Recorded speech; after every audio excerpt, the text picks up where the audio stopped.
On November 10, 2015, the life of 30-year-old Pastor Davy Blackburn was forever altered when he returned home from the gym to his residence on Sunnyfield Court in Indianapolis, Indiana, only to be confronted with his worst nightmare. Inside the house, his 28-year-old wife, Amanda Blackburn, who was 12 weeks pregnant, lay on the living room floor, partially nude, grievously injured and covered in blood. Rushing upstairs, he discovered their 15-month-old son Weston unharmed in his crib. Davy immediately dialed 911 as Amanda, though still alive, was in critical condition. Tragically, neither Amanda nor her unborn child would survive this horrific ordeal.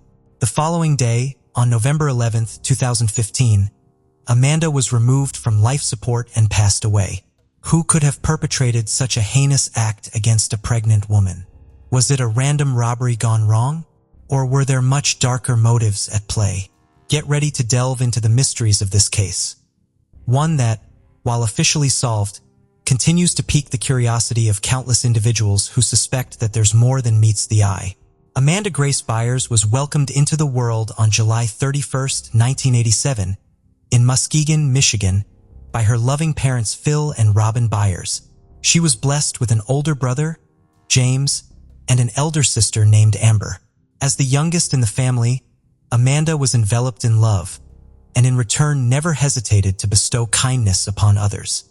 She started school in Indianapolis, Indiana, before moving to Elkhart, Indiana, in 1995 with her family.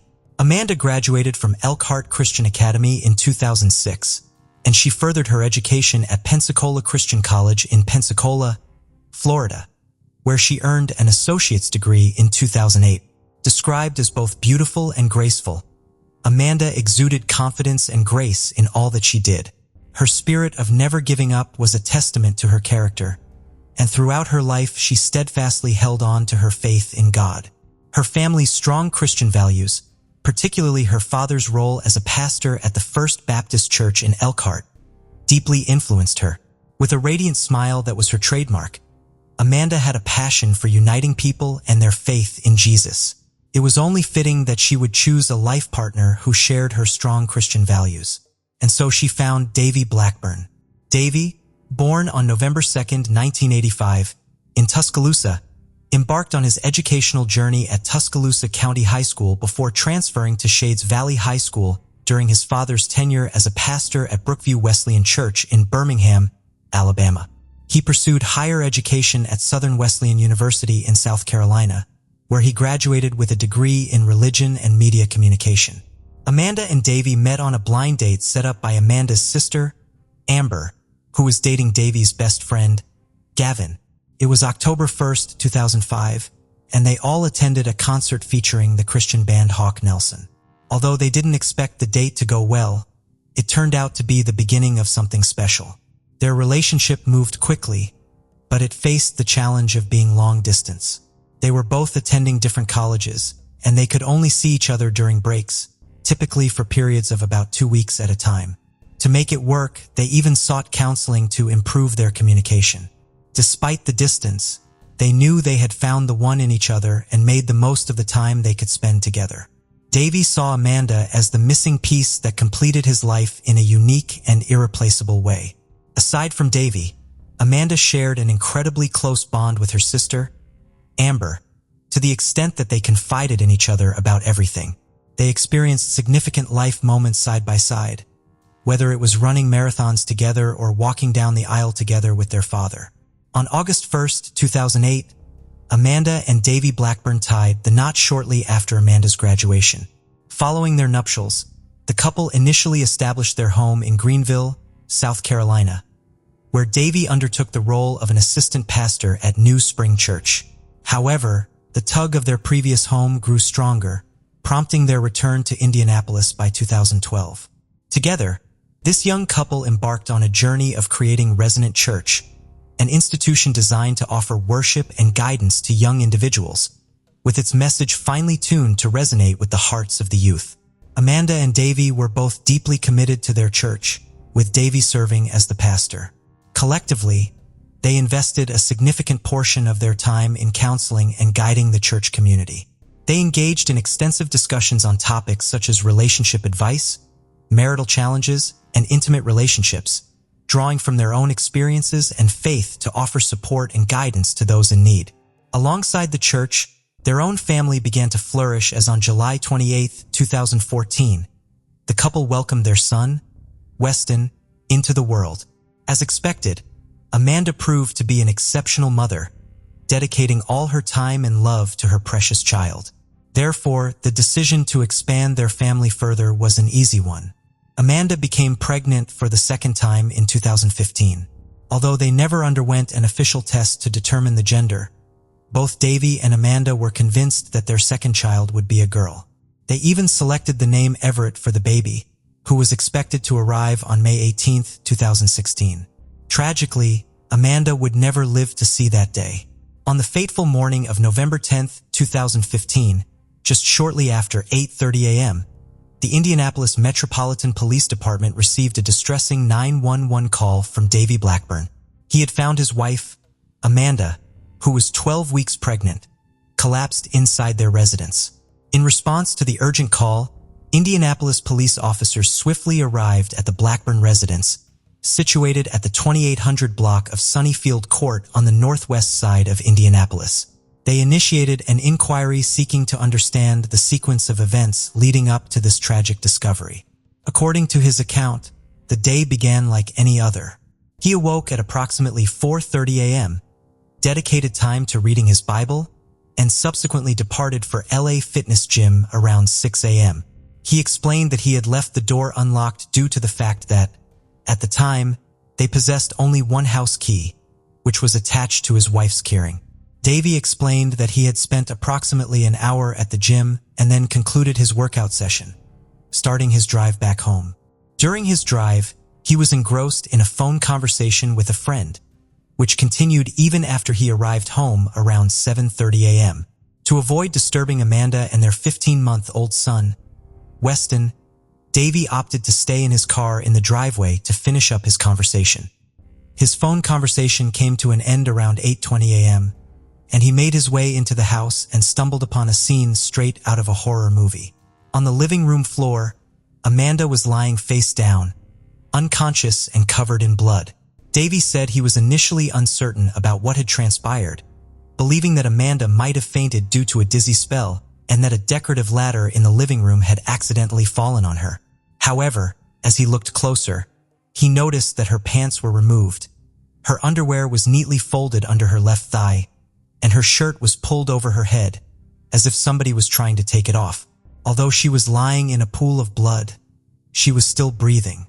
Deeply concerned about the safety of their 15-month-old son, Davy ran upstairs to reach Weston's room, where he found the child safe and unharmed in his crib. Overwhelmed by a flood of emotions, he promptly dialed 911 to request urgent assistance. When they entered the house, officers discovered Amanda in the exact condition Davy had described. She was clinging to life, and paramedics engaged in a relentless battle to resuscitate her. When that failed, they rushed her to the hospital in hopes of saving both her and her unborn child, racing against time. With this critical situation unfolding, the investigation swung into motion. Even though suspicion had never been directed at Davy, it was standard procedure to commence the investigation with a close examination of the spouse. So the investigators visited the LA Fitness Gym where Davy had been that morning. Following a thorough confirmation of his alibi, Davy was quickly cleared of any involvement in the murder.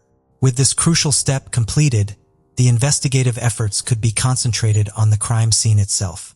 The officers instantly observed a series of irregularities within the scene. Amanda's wallet and credit cards were strewn across the floor. A pack of Swisher Sweet cigars was conspicuously placed on the kitchen counter, and a decorative lamp had been knocked over in close proximity to where Amanda lay, all of which pointed to a violent struggle. The presence of the cigars was particularly perplexing as neither Amanda nor Davy were smokers.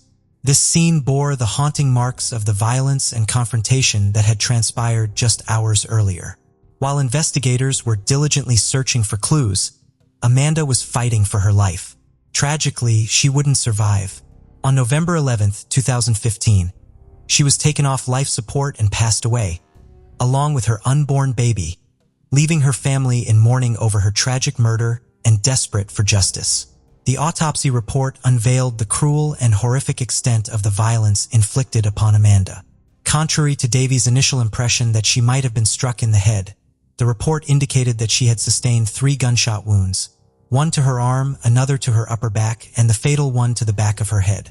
In addition to the gunshot wounds, there were telling signs of trauma, including scratches on her left cheek, a split lip, and the loss of a lower tooth, painting a distressing picture of the physical ordeal she had endured. Throughout the crime scene, extensive DNA swabs were conducted, spanning the entirety of the house.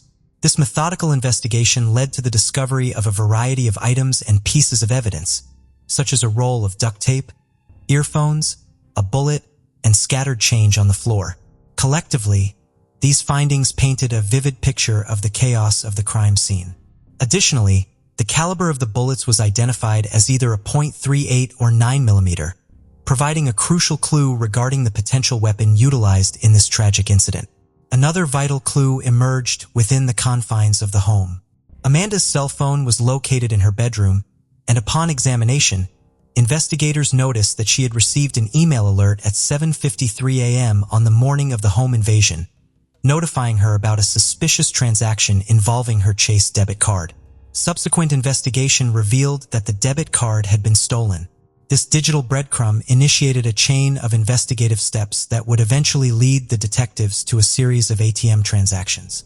These transactions, in turn, led to the discovery of surveillance footage capturing a suspect in the act of attempting to withdraw money. The individual in the footage had wrapped a pink shirt around his face in an effort to conceal his identity, marking a significant breakthrough in the investigation. He was also wearing a dark-colored vest. This evidence unmistakably indicated that the home invasion had, in fact, been a robbery that tragically escalated into a deadly confrontation. Around the same time, a series of burglaries in the same vicinity began to reveal a pattern too conspicuous to overlook.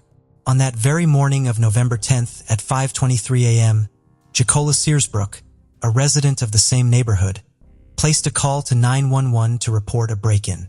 She recounted to the police that she had woken at 4:30 a.m., only to discover her cell phone missing from her bedroom. As she ventured further, she discovered that her sliding glass door was ajar, her potted plants had been disturbed, and her Apple MacBook, purse, headphones, car keys, and even a pack of Swisher cigars were all gone. In an even more disturbing turn of events, her 2007 Chrysler Sebring was absent from the parking lot. The investigation also unveiled that the apartment's surveillance cameras captured still images of 3 individuals entering the premises. Although their identities remained undisclosed, it was determined that the burglars had gained access by cutting the porch screen and subsequently opening the sliding door. However, they had disabled the camera during the actual burglary, further obscuring their identification. The second 911 call that morning was placed at 8:17 a.m. by Allison Becker, a neighbor who resided on the same street as Davy and Amanda. She reported that she had not been at home that morning and returned to discover that her residence had fallen victim to a burglary. The thieves made off with 4 televisions, a MacBook Pro, a Tiffany pearl necklace, a pink woman's sweater, an AT&T remote, a bag of oranges, and a few bed sheets, likely used to wrap the stolen items for transport. As the investigation unfolded, it became apparent that this apartment was also equipped with a security camera, which, much like the others, had been disabled. This time at 5:36 a.m. detectives pieced together that the burglars had entered the apartment by cutting through the porch screen and somehow managed to unlock the deadbolt securing the sliding glass door. To add to the unnerving atmosphere, it appeared that the robbers had settled in, consuming wine and beer before departing, leaving the empty bottles behind. These unsettling actions hinted at a disturbing level of confidence the burglars had. Detectives at this point believed that the same group might have been responsible for the string of burglaries in the area and could have been responsible for the death of Amanda and her unborn baby. As the police conducted inquiries throughout the neighborhood to seek information on any suspicious activities from the day of the robberies, they indeed found several individuals who had witnessed unusual occurrences. One neighbor recounted that just before 7 a.m. on the ill-fated morning, she had seen a man dressed entirely in black, with a hood concealing his head, walking in front of her house. Another witness recalled seeing the same man engaged in a loud conversation on his phone, with a t-shirt pulled over his face. By 7:10 a.m., yet another neighbor reported observing a Chrysler Sebring pull up alongside the man. The man was seen entering the car, which then quickly departed. This information expanded the investigative net, eventually revealing another crucial clue. Surveillance footage from one resident's camera captured both the car and the man. Another witness came forward to report that on the morning of November 10, 2015, she heard two loud noises accompanied by a woman's screams, a chilling detail that led the police to theorize that this might have been the moment when Amanda was attacked. The stolen Chrysler Sebring emerged as a pivotal link, unmistakably connecting the dots between the series of burglaries. Remarkably, it was discovered abandoned by the side of the road, not far from the Blackburn residence, on November 11, 2015, the very day Amanda tragically passed away. A comprehensive search of the vehicle led to the discovery of some of the stolen items alongside an ATM receipt, indicating a denied transaction attempt of 500 conducted using Amanda's debit card at 6:36 a.m. on November 10th. This evidence was supported by ATM surveillance footage capturing a man with his face concealed in a pink sweater, as previously mentioned. However, this time another significant piece of evidence emerged. The same man was seen in surveillance footage of a nearby ATM at 6:54 a.m., successfully completing a transaction for 400. This evidence strongly suggested that Amanda had been attacked almost immediately after Davy left the house that morning. Nonetheless, DNA samples were collected from the car and subsequently forwarded for testing, with the results screened through Cody's to identify any potential matches. By November 17, 2015, investigators received a breakthrough, a DNA match that finally put a suspect on their radar. The DNA discovered in the car was linked to a 21-year-old man named Jalen Watson. Intriguingly, Jalen had only been released from prison on August 6, 2015, following a previous conviction for burglary, and he was currently on parole. Delving into Jalen's Facebook account, detectives unearthed a connection between him and a 24-year-old man named Dino Gordon, who also happened to be on parole for burglary. The plot continued to thicken as the investigators tracked the location data associated with the phone numbers of both these men. On the morning of November 10th, the unfolding sequence of events began to reveal itself through the location pings from their phones. At 4:40 a.m., roughly coinciding with the timing of the first robbery, their phones pinged off the tower nearest to the initial home. This pattern recurred with the second robbery and chillingly corresponded to the estimated time of Amanda's murder at 6:25 a.m. The digital footprints left behind continued to be traced, leading investigators to the towers closest to the ATMs where Amanda's stolen debit card was used at 6:39 a.m. and then once more at 6:54 a.m. Gradually, the pieces of the puzzle were coming together, painting a clearer picture of the crime spree. Deeper scrutiny of Jalen's communications ultimately led to the discovery of the third and youngest member of the burglar trio, an 18-year-old named Larry Taylor Jr. A review of the communication records unveiled conversations that implicated Larry in the crime that morning. Born in 1997, relatively little was known about Larry, who would soon take on a central role in Amanda Blackburn's murder. Similar to his associates, Larry also had a criminal history that included misdemeanor charges, one of which involved an incident of public nudity and indecency where he had exposed himself to a woman in a parking lot. Investigators proceeded to obtain the phone number Jalen had provided for his parole board, which turned out to belong to his older sister, Jernita. When the police spoke with her, she disclosed that on the night prior to the tragic events, Larry, Jalen, and Dino had been hanging out at her apartment. They departed the apartment at 3:30 a.m. on November 10th. Additionally, she shared with the authorities that one of the three men had been wearing a dark vest that morning, corroborating a description provided by a witness. Jernita also handed over a 9mm pistol that had been brought to the apartment, likely by either Jalen or Dino, and left under her bed. On that fateful morning, the trio's criminal activities began with burglaries, which evolved into something far more sinister in no time. According to a confidential informant whose identity remained undisclosed, Larry, Jalen, and Dino had ventured out in the early morning hours with the intention of breaking into a residence to obtain some money. Larry had also brought along a .38 revolver with him. They arrived at Jacola Searsbrook's apartment on the east side of Indianapolis on foot. Larry was the first to gain entry into Jacola's apartment and then let the other two inside through the front door. Following the theft of numerous items, the trio fled the scene. Using Jacola's car for transportation, they initially drove to the residence of Jalen's child's mother, located near 38th and Kessler Boulevard, with the intention of him being dropped off there.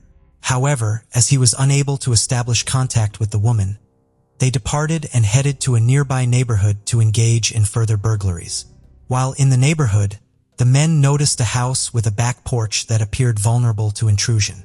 This particular residence was situated on Sunnyfield Court and belonged to Allison Becker, who was not present at home during that time. The men parked the car and gained entry to the home through the patio door.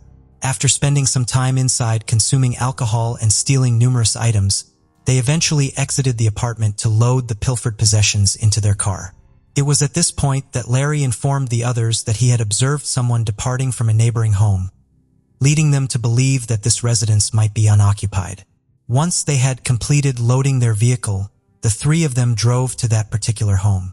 It was the marital home of Amanda and Davy. Upon entering the residence through the unlocked front door, the men immediately spotted a purse on the kitchen counter, taking the money it contained and dividing it among themselves. Additionally, they confiscated some credit cards found there. As they continued to search the rest of the home, they unexpectedly encountered Amanda. The men formulated a plan to use Amanda's credit cards at an ATM to obtain money. Their initial attempt to persuade Amanda to accompany them was met with her refusal, and when they tried to physically compel her to leave, she resisted and dropped to the ground. So it was decided that Jalen and Dino would go to the ATM, while Larry would remain behind with Amanda and her son, who was still asleep in his room upstairs. The informant further disclosed that Jalen and Dino proceeded to drive to a nearby Chase ATM, but they encountered difficulties in using the card with that particular machine. Jalen and Dino then called Larry, who apparently provided them with the correct ATM passcode. From there, they drove to a different Chase Bank ATM located in the vicinity of 86th Street and Ditch Road. After parking there, Jalen exited the vehicle and approached the ATM. Given the cold weather, he wrapped the pink sweater that had been acquired from Allison's residence around his face. On this occasion, he successfully withdrew $400 from the ATM, which was then divided between Jalen and Dino. Meanwhile, Larry placed several calls to Dino, expressing his frustration and demanding that they return to the Blackburn residence to pick him up. Eventually, they complied with his request, but by the time they got there, Larry had already left the Blackburn house and was walking down the street with a backpack he had taken from the home. Larry was reportedly in a state of panic and urged the others to simply leave him behind. He instructed Jalen to drive to an apartment complex situated at 56 Georgetown, where they left him at the residence of an individual referred to as Shy. While en route, Larry disclosed to them that he had attempted to sleep with Amanda, but she had rejected his advances. As a result, he had shot her once, and as she fell down, he shot her again in the back of her head. Eventually, the men abandoned Jacola's car near 38th Street and Brookwood Drive in Indianapolis and went their separate ways. The diligent efforts of the Indianapolis police combined with the mounting evidence culminated in the arrest of all three individuals responsible for Amanda's tragic death. Just 2 weeks after the incident, Larry faced a total of 13 charges, including murder, burglary, criminal confinement while armed with a deadly weapon, and robbery resulting in serious bodily injury. His accomplice, Jalen, was charged with 10 offenses which included murder, burglary, robbery resulting in serious bodily injury, and auto theft. Initially, the third accomplice, Dino, was charged with burglary and theft, but as the case developed, he too faced charges of murder. The dark saga of Larry Taylor extended even further, with revelations about his potential involvement in other heinous crimes coming to light. On November 4, 2015, just a week before Amanda's murder, the lifeless body of Rolando Gonzalez Hernandez, a 27-year-old Mexican man, was discovered next to his car at his apartment complex, having been fatally shot in the head. Witnesses shared with authorities that Larry had openly boasted about a robbery and shooting that had occurred at the same apartment complex, using derogatory language to describe the victim based on his ethnicity. According to Larry, the robbery had produced a measly sum of $10 from Rolando's wallet. Additionally, it was alleged that Larry had confided in other witnesses about breaking into a woman's home and subjecting her to a terrifying assault at gunpoint. Despite these allegations, Larry was not charged with these crimes due to insufficient evidence. However, there was no escaping the consequences of his actions in the case of Amanda. Yet the legal procedure to bring Larry and his accomplices to justice was not only complex but long drawn out, spanning 2 to 3 years of legal maneuvering, plea negotiations, and the anticipation of a trial. Ultimately, Dino and Jalen reached agreements that required them to testify against Larry during his bench trial. In exchange for their cooperation, the murder charges against them were dismissed. Jalen was sentenced to 29 years in prison, while Dino received a 30-year sentence. The trial of Larry Taylor Jr. didn't start until December 2021. However, when it finally did, an unusual situation arose. His defense attorney successfully persuaded the court to withhold information about Amanda's unborn child from the jury, even though Larry had originally been charged with the baby's death as well. Nevertheless, the jurors somehow discovered Amanda's pregnancy during the trial, prompting the judge to declare a mistrial due to concerns that it might evoke sympathy from the jury. A second trial was scheduled for June 2022. However, another obstacle arose. Some jurors had become aware of the previous mistrial and were discussing it among themselves. As a result, the judge declared another mistrial, further prolonging the legal proceedings. The third attempt to try Larry for Amanda's murder was scheduled for October 2022. In this trial, the prosecution relied on the testimonies of Dino and Jalen, cell phone data, and other witness accounts. Thankfully, the trial proceeded without any more unexpected revelations, and by September 2022, a verdict was reached. Ultimately, Larry Taylor was convicted on various charges, which encompassed murder, burglary, theft, criminal confinement, auto theft, and unlawful possession of a handgun. The court sentenced Larry to 86 years of imprisonment, ultimately concluding a chaotic legal odyssey linked to the tragic loss of Amanda Grace Blackburn and her unborn baby. The verdict undoubtedly brought solace to Amanda's grieving family. Davey even went as far as to express his forgiveness toward his wife's killers.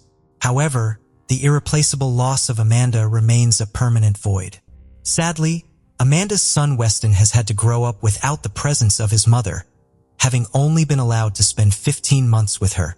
Weston celebrated his 9th birthday this year and has been thriving under the care of his father, who has found a new path in life. In December 2017, 2 years after Amanda's tragic death, Davey entered into a new chapter by marrying Christy Monroy, a single mother who attended Resonant Church and shared the same CrossFit gym with Davey. On November 4, 2019, Christy, who had a daughter named Natalia from her previous marriage, gave birth to Davey's son, Cohen David Parker Blackburn. Currently, the blended family is flourishing, as is evident from their active social media presence and blog posts. Usually, this would be the conclusion of our story. However, in this case, there are lingering unanswered questions and missing pieces of the puzzle that have left some people wondering if there's more to the story. Today, we will explore the alternate theories that have piqued people's curiosity, allowing you to form your own opinion. So without further delay, let's delve into the uncharted territory we've previously left unexplored. Before we proceed, we want to mention that most of this information consists of allegations or rumors, and Davey has never been under suspicion in the official investigation. We want to make it clear that we do not intend to spread misinformation or support any kind of propaganda. We apologize if anything we have said in this video has hurt somebody's feelings, as it is not our intention to do so. Some people believe that Davey might have been involved in his wife's murder and that he was the one who orchestrated it. Several factors have raised questions about his innocence. For starters, it was revealed during the investigation that just 2 months before Amanda's death, Davey had taken out a significant life insurance policy on her. Strangely, this policy came into effect after a mere 8 weeks. Coincidentally, right after Amanda's death. Davey benefited greatly from this, but was it intentional? No one knows. Coming back to the day of the home invasion, there were some unusual deviations in Davey's routine. Those familiar with Davy would attest that he typically left for the gym at 5:30 a.m., but on this particular day he was half an hour late. His wake-up time was no different than usual, leaving some to wonder about the reason for this anomaly. Furthermore, his workouts typically spanned an hour, but on this occasion, they lasted only 45 minutes, excluding the driving time. Additionally, some find it implausible that Davy would sit in his car for an entire hour without entering his home. In light of these anomalies, certain theories have emerged speculating that he might have been waiting for his wife's tragic fate to unfold. The 911 call in this case is a matter that has drawn significant attention among web sleuths, and for good reason. There are several troubling aspects to it. First and foremost, the time it took Davy to call 911 is unusual. He waited for almost 12 minutes before seeking help, despite discovering his spouse in a severely injured state and covered in blood. This extended delay raises questions. Moreover, the most unsettling part of the 911 call is Davy's strangely composed demeanor. While on the call, as the dispatcher connected to another line, Davy remained eerily silent. He made no effort to wake Amanda or communicate with her, even though he knew she was still breathing. This behavior is highly unusual given the severity of the situation. It's equally perplexing that Davy initially thought Amanda had been in an accident when in reality she had been viciously attacked and left for dead. These factors contribute to the mystery and speculation surrounding the case. There's another aspect of this case that has raised questions among some observers. They have pointed out how Davy appeared to be capitalizing on this tragedy. During Amanda's funeral, he continuously tweeted the hashtag #NothingIsWasted. Shortly after the funeral, he legally registered the domain name #NothingIsWasted and even used that quote to brand her tombstone. He went on to release a podcast, a book, and a blog, all under the same brand name, detailing his personal journey through Amanda's death and the healing process. Critics pointed out that some of his statements and blog posts seemed to revolve around himself, which has raised questions about potential narcissism. For instance, just hours after the arrest in the case, he released a statement in which he expressed rapid forgiveness for the individuals responsible for the death of his spouse. For some, the speed at which he chose to forgive those who had essentially torn his world apart was unsettling. His quote, "The best is yet to come," has led to speculation and discussions about Davy's motivations and behavior. Comparisons drawn from Davy's posts have highlighted how he sometimes appears distant in his narratives. Some people have observed that he presents the murder in a very matter-of-fact way and rarely mentions his unborn child, who tragically never had a chance to come into the world. On multiple occasions, Davy has expressed that while the incident has been painful for him, he wouldn't change any of it, and he believes that Amanda is where she needs to be, by Jesus' side. It's possible that Davy, as a man of faith, has accepted everything life has thrown his way, no matter how tragic. He might genuinely be grateful for the life he has been given, despite the immense losses he has suffered. However, whether coincidental or intentional, some of his behavior and statements have raised red flags for certain individuals. In a bizarre coincidence, just 2 weeks before Amanda's tragic death, Davy delivered a sermon in which he acted out a murder scene, repeatedly shooting someone in the back with an airsoft gun. This performance was intended to illustrate how worship could be metaphorically used as a weapon. If this video wasn't eerie enough, another incident left many people shocked. In 2018, Davy and his current wife, Christy, dressed as robbers for a Halloween party and even posted pictures on social media. What added to the unease was the presence of a ladder in the picture, bearing eerie similarities to the circumstances of Amanda's murder. This costume choice, coming just a few years after such a tragic event, raised numerous questions and concerns. Concerns have also been raised by some individuals regarding how swiftly authorities cleared Davy of suspicion. As a renowned local pastor with connections to influential figures and law enforcement, some believe that Davy was never thoroughly investigated. Additionally, theories began to circulate based on Davy and Amanda's own Q&A videos in which they discussed their marital difficulties and how they overcame them to become soulmates. Some people speculated that their marital problems led Davy to seek a way to eliminate his wife. However, it's important to note that while these theories sound like elements of a dark plot, They remain purely circumstantial and have never been substantiated. In fact, it's essential to acknowledge certain gaps in these theories, with a major one being, if Davy was involved in the murder, why did none of the individuals involved, Jalen, Dino, or Larry, ever mention his name? Ultimately, we leave it to our audience to decide whether the truth lies in what's already known or if there's something concealed beneath the surface, as we conclude our story here. What are your thoughts on this case? Do you believe Davy had any involvement in his wife's murder? Or do you consider these allegations to be entirely baseless, with the actual killer already behind bars? Let us know your thoughts. We'd love to hear from you. 17-year-old Gladys Serrano lived in Boyle Heights, Los Angeles in 1996. She was beautiful, intelligent, and had big dreams for her life. Gladys was last seen on January 28, 1996, leaving her home. When she failed to return home later in the day, she was reported missing by her family. 2 days later, her body was found off a main road in a ravine in Topanga Canyon. She had been assaulted and strangled. Serology evidence was collected from her body, and a DNA profile of the unknown offender was uploaded to the state and federal DNA databases, but a match could not be found. An extensive investigation was completed by the investigators at the time, but it led nowhere and the case went cold until 2019, when Los Angeles police arrested a man by the name of Jose Luis Garcia for domestic assault. During the booking process, DNA swabs were taken from Garcia and processed. Investigators then realized that his DNA matched the DNA that was taken from Gladys Arellano's body. Detectives visited Garcia and questioned him about Gladys. The crime took place when he was just 19 years old. They obtained a second DNA swab from him. The Los Angeles Crime Lab was then able to confirm that Garcia's genetic profile matched the unidentified sample taken from Gladys's body in 1996. 43-year-old Jose Luis Garcia was arrested by U.S. Marshals on September 29, 2019 in Dallas, Texas. He was extradited on October 14 to Los Angeles County, where he was held on a $1 million bail. Detective Hugo Rienarga said this case is typical of the type of unsolved cases that the detectives are faced with on a daily basis. We are gratified that we are successful in bringing this tragic case to a close.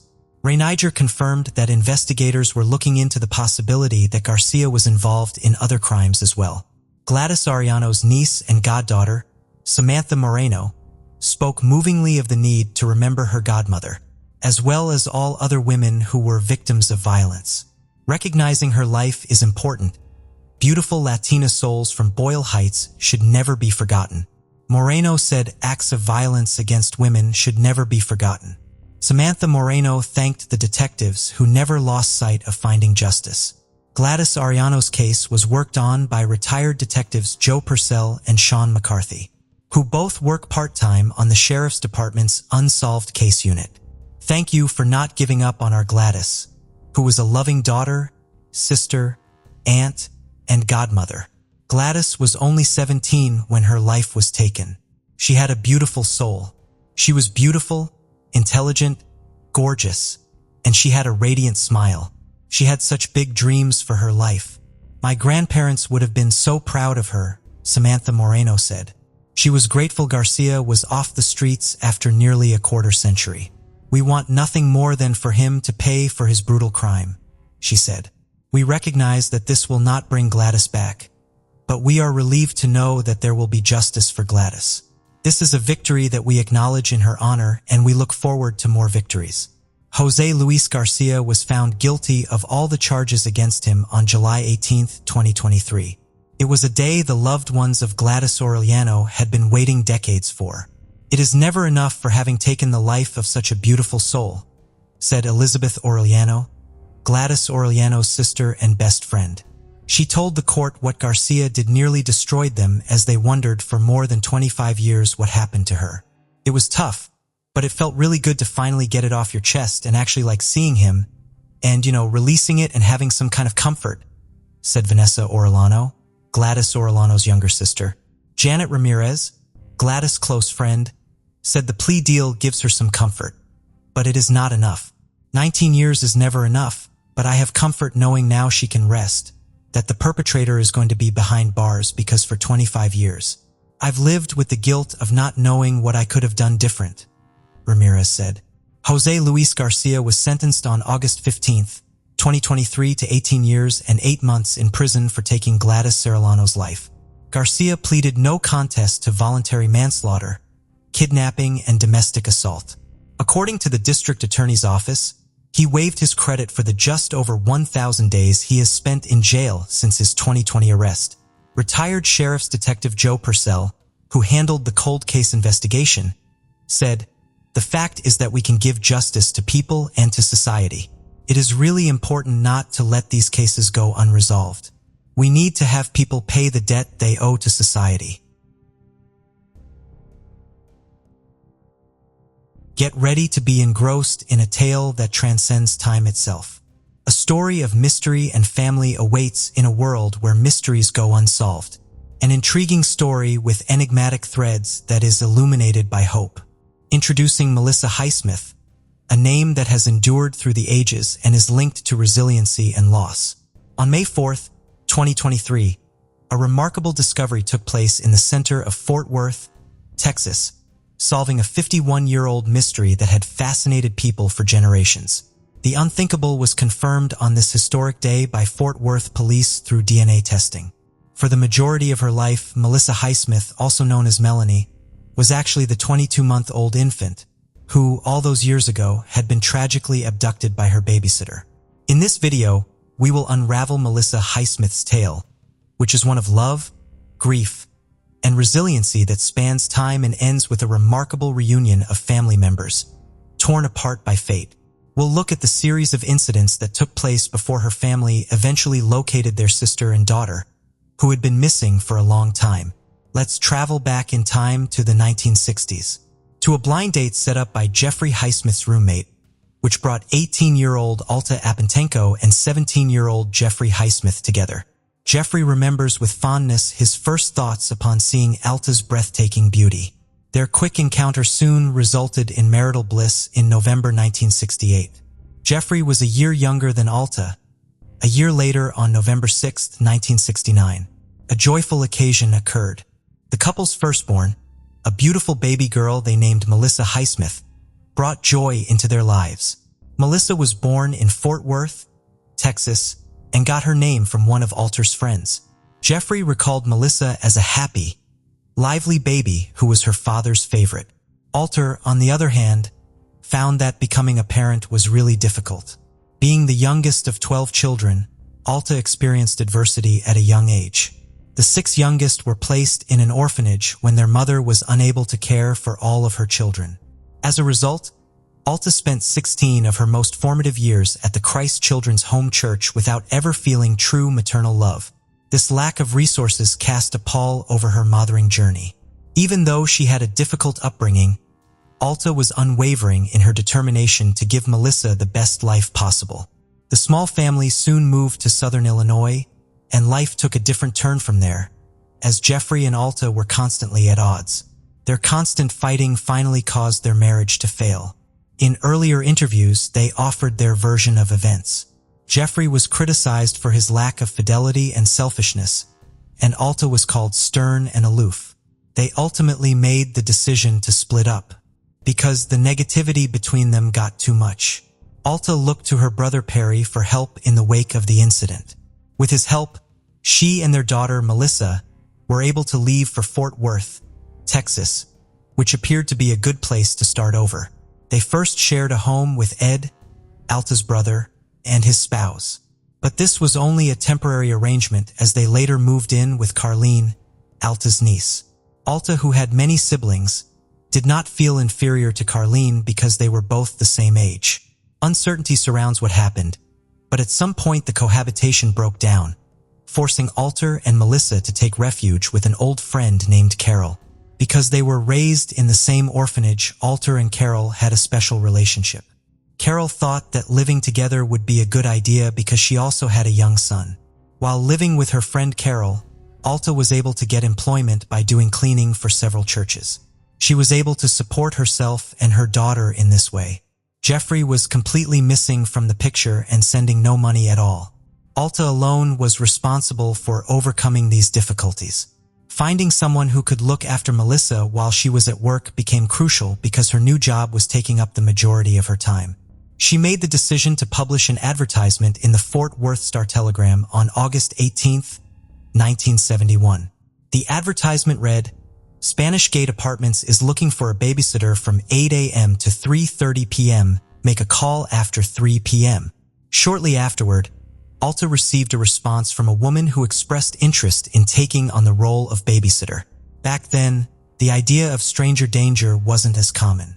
Thus, there was no way to identify this individual. Alta was forced to believe this woman when she said as much. Even so, she made an effort to establish some credibility by setting up a meeting in order to speak with the woman and get some important questions answered before giving her 22-month-old daughter to the babysitter.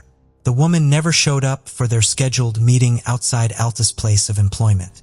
Alta was under pressure to keep her job by reporting for work the following day, which caused her a great deal of anxiety due to this unanticipated hiccup. The babysitter promised Alta that she would take care of Melissa, even though she did not show up for their first appointment. She mentioned Melissa could have fun in her large backyard, which was a detail Alta found appealing. Despite their unsteady beginnings, Alta was forced to accept this babysitter's services because she was forced to do so by her professional obligations.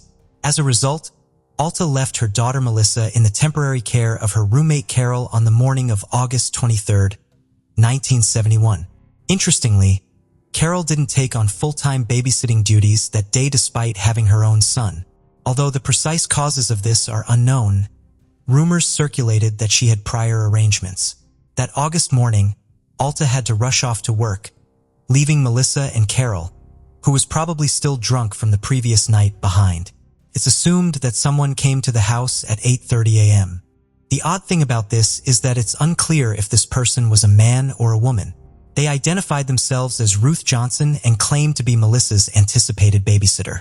The visitor's most distinctive feature was a pair of long white gloves, an odd, almost ostentatious choice, given the intense summer heat in Texas. The fact that gloves were present has sparked conjecture that they may have served as a preventative measure to remove any DNA evidence in addition to being a cunning ruse to conceal the subject's true gender. Carol did as directed and gave baby Melissa to this woman she could only refer to as Ruth Johnson. It's interesting that this person offered to look after Carol's son as well after entering the home. Carol turned down that offer for reasons that are unclear and passed Melissa on to her. This marked Melissa's final appearance for a really long time. Alta, who had been quite busy at work, had given the babysitter instructions to drop off Melissa by 5 or 6 o'clock in the evening when she got home. But the babysitter did not arrive, leaving Alta to wait tensely for Melissa. With no way to get in touch with her, Alta felt powerless. When Alta called the police, in a desperate attempt to locate her daughter, she was told that she would have to wait a torturous 24 hours for any action to be taken. Melissa had not been seen in a long time, even after the 24-hour market had ended. Due to the seriousness of the situation, the FBI and the Fort Worth police collaborated on the investigation, which focused on Melissa's father, Jeffrey, at first as a possible suspect. Jeffrey, who was equally shocked by Melissa's abrupt disappearance, was being watched. But as they dug further into the case, investigators started to turn from a family-centered viewpoint to a darker possibility. Recent research on non-family infant abduction carried out by the National Center for Missing and Exploited Children stated that these kidnappings were frequently carried out by single women who were unable to conceive and therefore turned to stealing children from other people. In the decades that followed Melissa's kidnapping, this theory came to be accepted as the leading theory in the hunt for her. For Alta, the stormy days and weeks and eventually months had been extremely damaging. She became entangled in an unending circle of blame and guilt. It was unbearably painful to bear. It was a trial every day.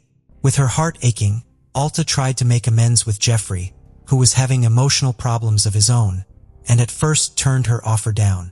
It would take about 2 years for Jeffrey to make up his mind to move back to Fort Worth, where they would reaffirm their vows in a more private and intimate ceremony. Over the next few years, Alta and Jeffrey's lives saw joy reappear once more. They accepted 4 additional blessings. In addition to a son named Jeffrey, who was christened after his father with affection, they had 3 daughters named Rebecca, Vicky, and Sharon. There was nevertheless an unspoken secret. The kids didn't know their eldest sibling was missing. It remained a well-kept secret for many years, coming to light only when the kids were 8 or 9 years old. One day, Jeffrey, their father, decided to tell the children about Melissa, while Alta clung to her silence, her past haunting her constantly, and her guilt over Melissa's disappearance overwhelming her. The weight of this unfinished chapter grew as the year went by. They realized what had happened. They had a sister, a sibling who may still exist somewhere in the world today. For years, this idea stoked an insatiable curiosity and renewed interest in locating their sister Melissa, the family's missing piece. The family kept looking for Melissa nonstop, never giving up. They kept her name alive and in the public eye in the current era of technology by sharing their heartbreaking story through podcasts, newspapers, and even online forums like Web Sleuths. They embraced social media, setting up a Finding Melissa Highsmith Facebook page and requesting assistance from anyone who could lead them to the truth. The Highsmith family experienced heartbreak and hopelessness in their search for Melissa. They raced across states following every lead that looked promising, and their tenacity knew no bounds. Then, in September 2022, there was a ray of hope when an anonymous tip about a potential sighting in South Carolina was received by the National Center for Missing and Exploited Children. Even though it finally came to a dead end, the family's desire to carry on searching was rekindled by that almost successful discovery. However, the pivotal moment occurred on November 6th, when Melissa's brother Jeffrey Highsmith received his 23andMe results, which disclosed an enigmatic match with a granddaughter he was unaware of. After he was rendered speechless by the news, Del Bosque looked into it more on Ancestry.com and discovered that the newly discovered grandchild had a last name in common with 2 boys who might be Melissa's nephews. The family experienced an overwhelming sense of hope and resolve as the puzzle pieces began to fit together. At last, after years of uncertainty and ceaseless searching, there appeared to be a breakthrough.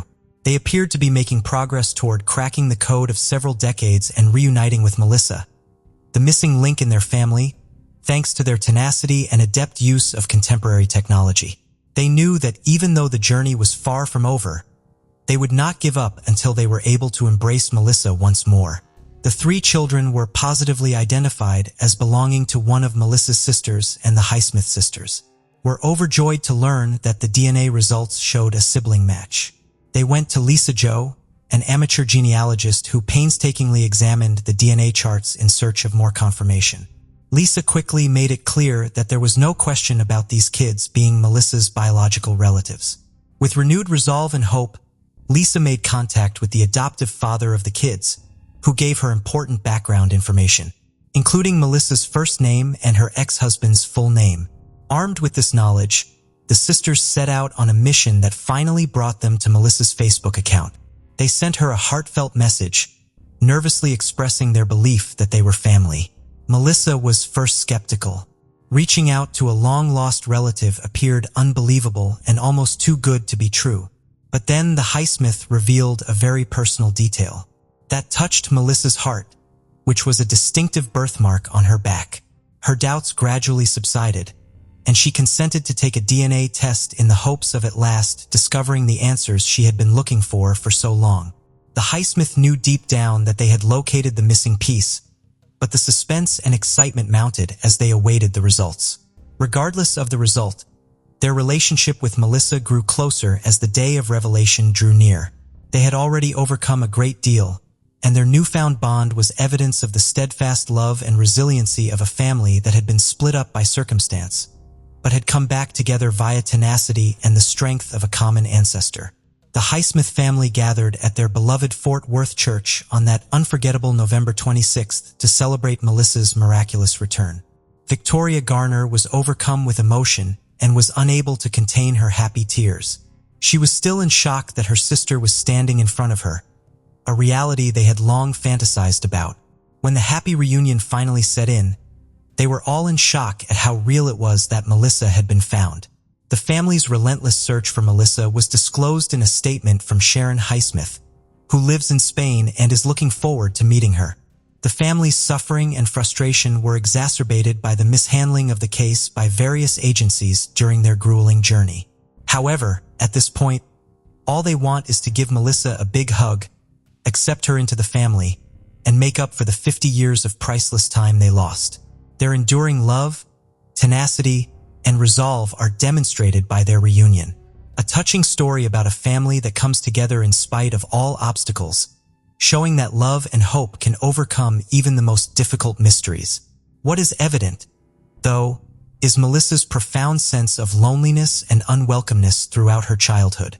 She had no idea, though, that her birth family was always looking for her. The Highsmith made sure to maintain her reputation in the public eye by throwing yearly birthday celebrations for her and making every effort to locate her. Unfortunately, justice was elusive because the statute of limitations for criminal prosecution ran out 2 decades after Melissa turned 18. Melissa is at last home, surrounded by the love and acceptance she had long yearned for, even though the whole truth may not yet be known.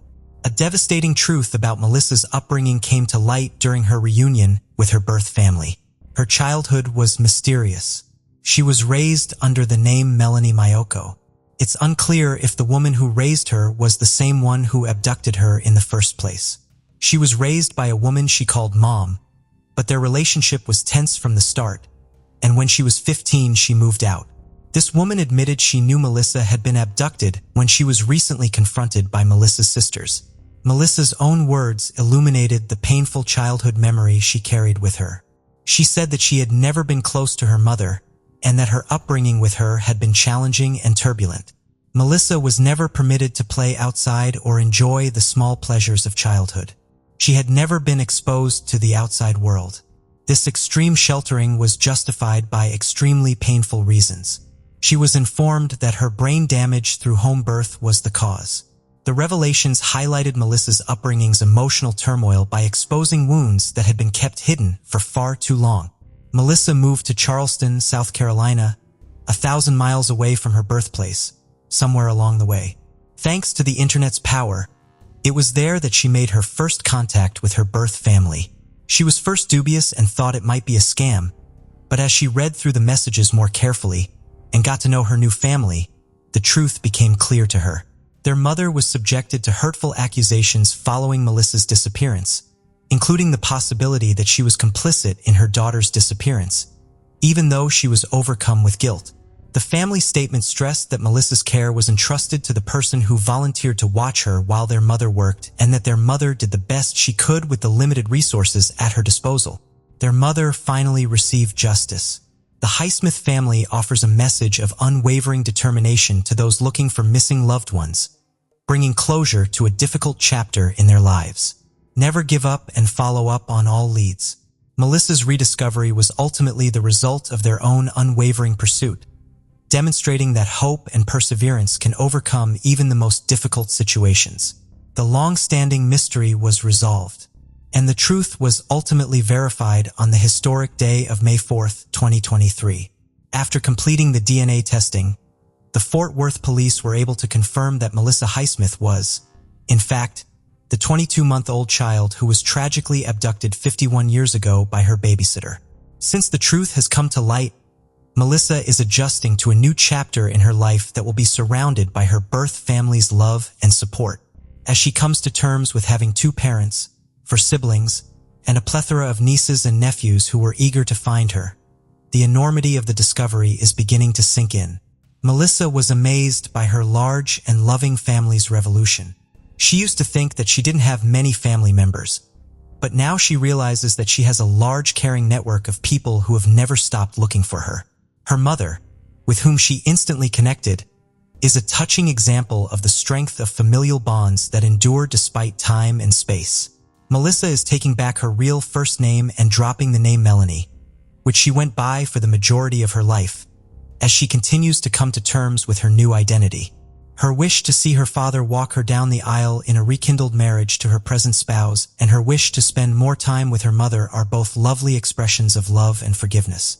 After this incredible journey of rediscovery, we are left with unanswered questions that make our hearts ache.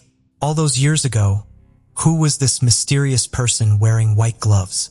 Now that she's embraced her birth name and re-established contact with her family, what does her future hold? Please share your thoughts in the comments section. August 9th, 1980, high school sweethearts Tim Hack and Kelly Drew, both 19, disappeared after attending a wedding reception at Concord House, Concord, Wisconsin. Within the next few days, searchers found some clues about the couple's whereabouts scattered across town in Concord. A pair of pants, Tim's car with his wallet inside, some ropes, and a pair of women's underwear. These clues led to a grisly discovery. 2 months later, the bodies of Tim and Kelly were found savagely violated and left to rot in a field. Almost 3 decades later, advancements in DNA technology, coupled with an unlikely witness and an investigator's relentless search for truth, led to the identification of the perpetrator. A man so unassuming, even his neighbors had no idea he harbored such dark secrets. But who was this man? And why did it take so long to find him? Today's story takes us back to Concord, Wisconsin, a small town in Jefferson County, Wisconsin. With a population just over 2,000, the quiet town has many parks and nature spots, making it an excellent place for people who love the outdoors. So activities like hiking, biking, fishing, and camping are common among the locals. Concord has a violent crime rate about 7%, about a third of the U.S. average of 22.7%. In the 1980s, when the main events in today's story occur, Concord was the sort of place where people never locked their doors and neighbors looked out for each other. So, it was just the sort of place where 19-year-old high school sweethearts, Tim Hack and Kelly Drew, believed they could get married, settle on a farm, raise their children, and grow old together. In 1980, Tim Hack and Kelly Drew were 19-year-old high school sweethearts, engaged to be married. Although Tim lived with his family in Hebron, a small town in Jefferson County, and Kelly lived with her family in Fort Atkinson, also in Jefferson County, the couple first met when attending Fort Atkinson High School. Kelly was a beautiful, kind young woman with a passion for cosmetology. Tim was a strong and hardworking farm boy. They were both loved by their friends and family for their kind-hearted natures. But as a couple, Tim and Kelly were seen as people for other youngsters to aspire to be like. After high school, Tim started his career as a farmer, and his best friend was a tractor nicknamed the Lonesome Loser. Meanwhile, Kelly went to beauty school and had just graduated in 1980, hoping to become a hairstylist and beautician. On August 9th, 1980, Tim and Kelly attended a wedding reception at Concord House, Wisconsin. The couple had plans to meet some friends and go to a carnival after the reception, but they never showed up. The last time anyone saw them alive was around 11 p.m. on August 9th, 1980, when they left the reception. By the morning of the following day, August 10th, 1980, when they still hadn't been seen or heard from, Tim's father, David Hack, filed missing person reports for both of them. That same day, David found Tim's brown Oldsmobile in the Concord House's parking lot. Locked inside the car was Tim's wallet containing $67, his jacket, and his checkbook. On August 15th, searchers found Kelly's pants and underwear by the roadside, about 3 miles from Concord House, with male bodily fluids on them. They also found some ropes by the roadside that had been knotted by someone who appeared to have military experience. The discovery of these articles of clothing shifted the case drastically. Suddenly, it was no longer a matter of finding a couple who might have just decided to take off and have a romantic getaway. It was now a matter of trying to find them alive because they were likely in danger. About 2 months later, some squirrel hunters from Milwaukee were out in the Izone, Wisconsin area, 7 miles from the Concord House. While walking through a wooded area along a railroad track parallel to Highway 16 east of Watertown, they found the badly decomposed remains of Kelly Drew. She was completely naked. About 100 yards away, they found a fully clothed male body that was identified as the body of Tim Hack.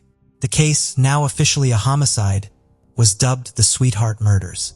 The cause of death was not immediately apparent because investigators found no murder weapon at the scene. However, upon examination, the medical examiner found stab wounds on Tim's body and ligature marks on Kelly. The bodily fluids found on Kelly's clothes also suggested assault. The Sweetheart murders had all the elements of a sensational story, so it started making headlines across the country. 2 teenage sweethearts appeared to have been murdered in a senseless act of violence, and police could not identify the killer or killers. Their investigation began while interviewing everyone who knew the couple, to find out if anyone might have hated them enough to kill them. Police also interviewed everyone who attended the wedding reception, including the Concord House staff who worked there that night. One of the questioned workers was Edward Wayne Edwards, a handyman working at the Concord House. Edward, who lived in a campground adjacent to the Concord House near Interstate 94, claimed that he had not seen the couple and that he was not even at the Concord House around the time the couple went missing. He claimed that he was deer hunting in the nearby woods. However, police noticed that he had a broken nose. When they asked him about it, he claimed he had gotten it during his deer hunting trip. It seemed weird to the investigators because this was August and deer hunting season in Wisconsin was around November. After the police questioned him, Edward moved his wife and his 5 children away from Wisconsin in September 1980. Meanwhile, the most promising lead investigators were eyewitness accounts of a dirty-looking van that had been parked next to Tim's car in the Concord House parking lot. Witnesses claimed that they noticed the van suddenly driving away suspiciously around the time Tim and Kelly were last seen. Edward had a van that fit that description, where he often kept a .357 revolver. But without a plate number or strong evidence connecting him to the crime scene, police could do very little to follow up on that lead. And like that, all other leads in the investigation dried up. The case file was shelved and the case went cold. In 2028, 20 years after the murders of Tim Hack and Kelly Drew, Richard Lewell from the Wisconsin Department of Justice, one of the investigators in charge of the original investigation, asked for the case to be reopened. For almost 30 years, Lewell had been unable to let go of the case. For almost 30 years, Lewell had been unable to let go of the case. And now that he was close to retirement, he wanted to do everything in his power to close the case. In an interview, he said, "As I was reaching my retirement age, DNA was making drastic leaps and bounds. He felt more confident pursuing the case now because of technological and scientific advancements of the last couple of decades. His newfound confidence was reflected in how he approached the case with vigor." Lewell had a hunch that the police had already interviewed the killer in the earlier stages of the investigation and that the person's name would be on file. He just had to find it. After 2 months of digging through the files, witness statements, and interview recordings, one name stood out to Lewell. Edward Wayne Edwards. Not only did Edward have the opportunity and means to commit the crimes, but the fact that he moved his entire family out of Wisconsin shortly after police interviewed him raised red flags. Llewellyn and a team of cold case investigators decided to follow up on his hunch that Edward was the potential killer. When they interviewed Edward's neighbors from when he lived in Concord, Wisconsin, they learned that Edward had been a very difficult person to live with. He was short-tempered and volatile, a restless man who often beat his wife and children on a whim. They said he was basically a monster. His son John Edwards, who is now 37 years old in 2008, described him as a troubled man, saying, "I don't think he knew how to control his emotions. There was some type of rage there." In 2009, April Bellagio, Edward's daughter, contacted authorities with disturbing information. She said she knew some things about the cold case murder of Tim Hack and Kelly Drew that she believed could help investigators close the case. However, this information that she had implicated one of the men closest to her life, her father, Edward Wayne Edwards, a former Marine with a long history of crime. April was a curious child growing up, and her father's unusual life was the most fascinating puzzle to her. Throughout her life, she had questions about how her father lived and why the family had to move around so often.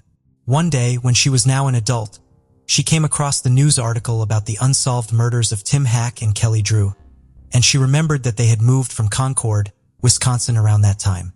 The puzzle was finally falling into place, and she just knew she had to contact authorities. Edward Wayne Edwards was born in Akron, Ohio in 1933. He lost his parents at a young age and had to live in an orphanage run by nuns. Edward's time at the orphanage was marked with physical and emotional abuse, ultimately shaping him into a restless and rebellious teenager. He had several run-ins with the police for petty crimes like shoplifting and breaking and entering. And by 17, he was serving time at a juvenile detention center. By 1951, when Edward was 18, he was released from juvenile detention on the condition that he joined the U.S. Marines. But after just a few months as a Marine, Edward disappeared and had to be dishonorably discharged. He wasn't ready to leave the life of crime behind, because Edward soon found himself in jail again for robbery. By 1955, when he was 22, he escaped from jail in Akron and traveled across different states robbing gas stations. Edward would spend the rest of his 20s and 30s as a fugitive, drifting around the country while doing odd jobs here and there, working as a ship docker, vacuum cleaner retailer, and handyman. From his autobiography, it is easy to tell that Edward enjoyed his notoriety during this period. According to him, he never tried to use an alias or disguise his identity while committing his crimes because he wanted to be famous. In 1960, at 27, Edward was once again in prison, this time for attempting to impersonate a federal officer. However, he escaped from the Portland, Oregon jail where he was being held, prompting the FBI to place him on its 10 most wanted list in 1961. In 1962, authorities caught up with Edward and imprisoned him in the United States Penitentiary, Leavenworth, but he was paroled in 1967 for good behavior. In his memoir, he attributed his growth to the influence of a benevolent card at Leavenworth. After his parole, Edward got married and became a motivational speaker. In 1972, at age 39, Edward appeared on 2 television shows, To Tell the Truth and What's My Line. That same year, he released his autobiography, The Metamorphosis of a Criminal. True life story of Ed Edwards. It seemed like the stars were finally lining up for Edward. He had beaten the system. He was on his way to success. Unfortunately, Edward's good luck did not last long. In 1977, he committed his first murder. His victims were 21-year-old Billy Lavaco and his girlfriend, 18-year-old Judith Straub, residents of Sterling, Ohio. Billy and Judith went on a date on August 7, 1977, but never returned. Later that day, in the parking lot of Silver Creek Metro Park, with her shoes and purse still inside. The following day, August 8th, Norton Police, assisted by family members and a National Guard helicopter, launched a search for Billy and Judith. The search party found their bodies in the high weeds near the Metro Park. They had been shot point blank with a 20-gauge shotgun. At the time, investigators could not connect Billy and Judith's case to Edward, so he got away with the murders. These murders also established a pattern that would continue with the murders of Tim and Kelly. Meanwhile, by 1982, when he was 49, Edward was back behind bars in Pennsylvania for arson. But he was still proud of his criminal accomplishments because in 1993, he wrote a letter to the FBI requesting his criminal and history records for cities in 19 states. The records were supposedly for a new book he was writing about criminals he met while in prison, such as Tony Provenzano, Charles Manson, and Jimmy Hoffa. In 1996, Edward, 63 years old, committed his third murder. His victim was his foster son, 25-year-old Danny Boy Edwards, who lived with him in Burton, Ohio, for 7 years. Before he met his grisly end, Danny Boy was a soldier in the U.S. Army.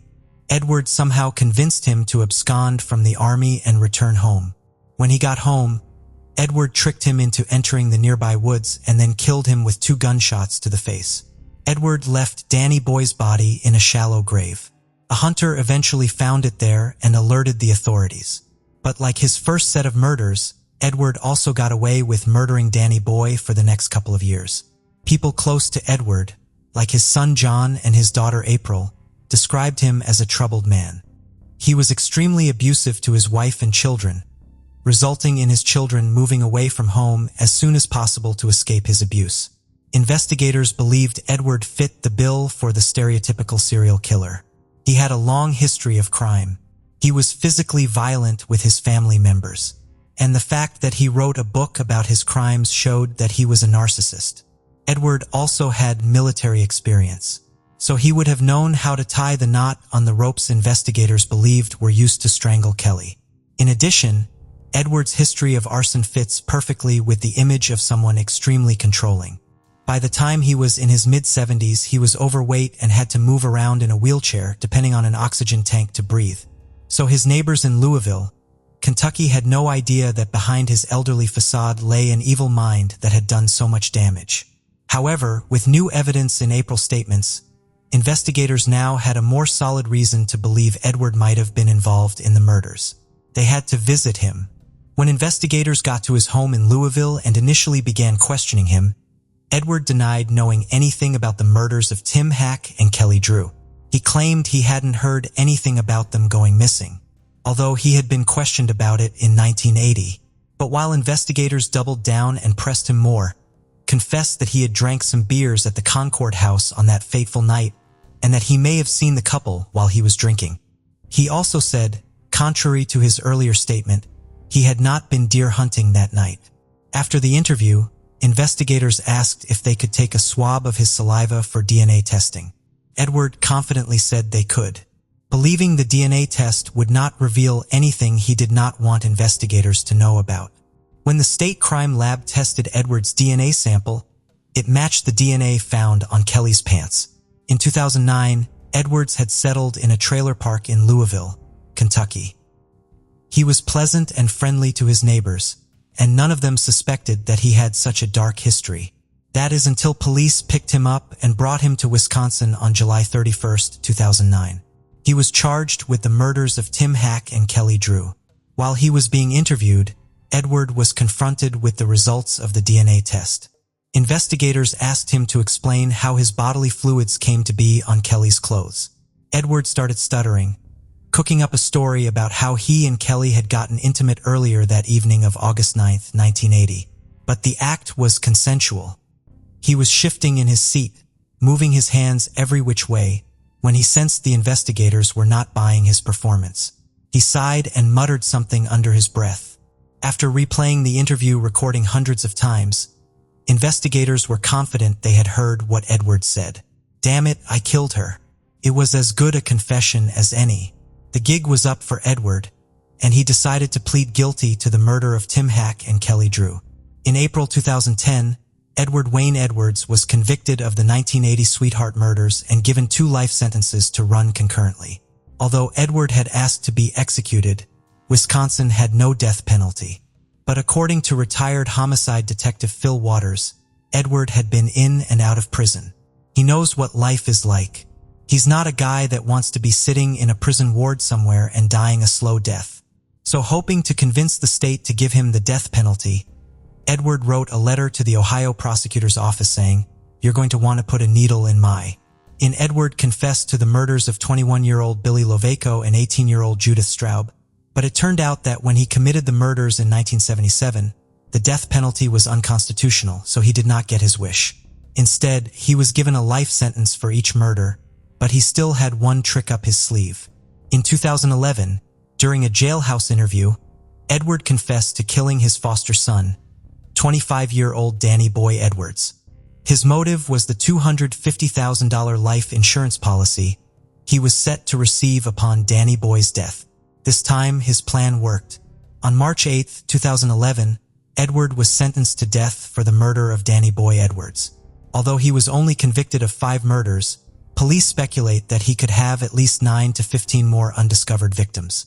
In the book titled Peyton Allen Files, the author, Phil Stanford, suggested that Edward might have been responsible for the murders of Beverly Allen and Larry Peyton, which took place in Portland, Oregon in 1960. In March 2017, Detective Chad Garcia from the Jefferson County Sheriff's Office, one of the investigators in charge of the Sweetheart murders, suggested that Edward might have been responsible for 15 other murders, including the famous Zodiac killings. Retired homicide detective John Cameron also believed Edward was responsible for the Zodiac killings and other high-profile unsolved cases. But these claims have not been proven as of yet, so they are considered conspiracy theories. On April 7, 2011, Edward Edwards passed away at the Corrections Medical Center, Columbus, Ohio, at age 77. His death was of natural causes, a relatively merciful ending to a vicious crime spree that left 5 dead and dozens racked with grief. Edward escaped execution by lethal injection, which had been set for August 31, 2011. although Edward was eventually arrested, and he ultimately did not get away with the murders of Tim and Kelly. Their family members have not exactly found relief in that. Kelly's mother, Norma Walker, said instead of getting closure, Edward's arrest ripped open old wounds. She said, "You hope this day would come, but now that it's here, it's really hard. Everything starts all over again. All the memories come back. He robbed me of my daughter, robbed me of my Christmases, birthdays, weddings, everything families do together." As for Tim's family, the fact that their son and his girlfriend's killer had been found was enough. Tim's father, David, said he was just glad it's over and was grateful for the DNA technology that confirmed Edward was the killer. April Bellagio, Edward's daughter whose tip helped close the cold case, now spends her time trying to help the families of victims with unsolved cases find closure. Through her podcast, The Clearing, she investigates cold murder cases and tries to get authorities to reopen them. With him, Hack and Kelly Drew had a bright future ahead of them that was violently snatched away by their killer, Edward Edwards. Edward, the serial killer, had nothing personal against the couple. They just happened to be in the wrong place at the wrong time, which makes it all the more tragic. Although Edward ultimately got arrested and sentenced to death for his crimes, some believe he escaped justice by dying of natural causes just weeks before he was scheduled to be executed. The city of Eureka in Humboldt County, California is sometimes referred to as the heart of the U.S. Redwood Coast. However, on the downside, when compared to other locations with comparable populations, Eureka is ranked among the most dangerous cities in the nation. Eureka has a violent crime rate of 38.4, which is higher than the 22.7 national average. The town of Eureka was completely devastated by a horrifying crime that occurred there back in 1997. Slightly north of Eureka, in the deep Ryan Slough, a duck hunter found the severed torso of a woman on October 26, 1997. After notifying the Humboldt County Sheriff Department, an investigation into the matter was started right away. The torso had been stabbed 27 times and was cut down the middle, and the head, arms, legs, and breasts had all been chopped off. The detectives tried numerous times to identify the victim, but were never successful. Nevertheless, they estimated that the woman was between 18 and 25 years old, did not smoke, and had previously given birth. For a little while, this reduced the number on their list, but there was no luck. While the investigation to identify the slain woman continued, a little over 2 months later, in January 1998, an arm of a female body was found and recovered on Clam Beach, which is about 20 miles north of the Ryan Slough. The arm was found to belong to the same woman whose remains were found near Eureka. Her head, another arm, and some of her legs were still missing though. The Humboldt County Sheriff's Department put in a lot of overtime and effort to identify the victim, but it appeared to be an insurmountable task, given the lack of clues and the severely decomposed state of the remains. Months passed with virtually no development in the case.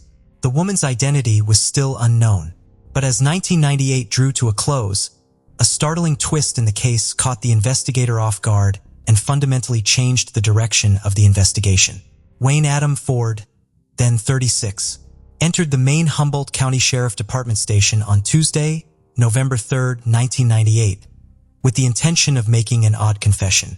Rodney Calvin Ford, Wayne's brother, was also present. While the detectives searched him, Wayne was found to be in possession of a woman's severed body part that was sealed in a Ziploc bag.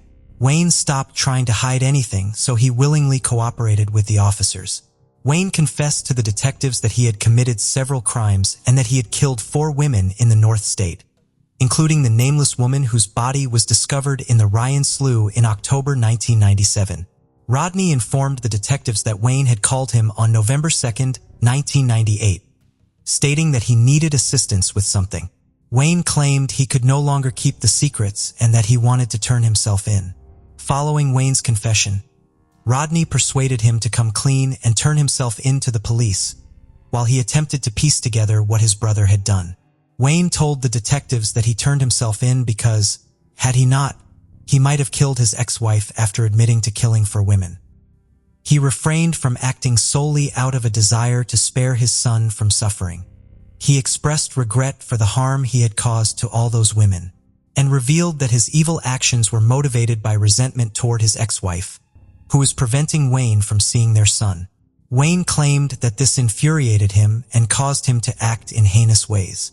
Those who knew Wayne said he had been disappointed trying to see his son ever since he and his wife got separated and divorced. Wayne's visitation rights were severely restricted by the terms of his divorce from his ex-wife. On November 3, 1998, was taken into custody without any delay. Dennis Dewis, the sheriff of Humboldt County, spent 3.5 hours interviewing Wayne in an effort to get detailed information about his victims that would aid in their identification. Wayne claimed to have dismembered 3 of his victims and strangled the other one. Wayne listed for women who were hitchhikers. Wayne acknowledged that he had attacked each of them before mutilating and strangling them. Wayne reported to the police that on October 17, 1997, he picked up his first victim, whom he thought was a hitchhiker.